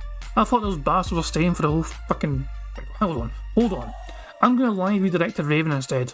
If you guys are still fucking here waiting for a live redirect, the track to be on fucking offline, those bastards couldn't endure much more either. I don't blame them. They were also doing it just sort of fucking podcast, that's him. But I'm going to make sure it's live redirects to someone instead. So I'm going to do that for Raven, because he's live right now. So give me 2 seconds, I'll set it up, and then the live redirect will be complete. And then I'll end it, so...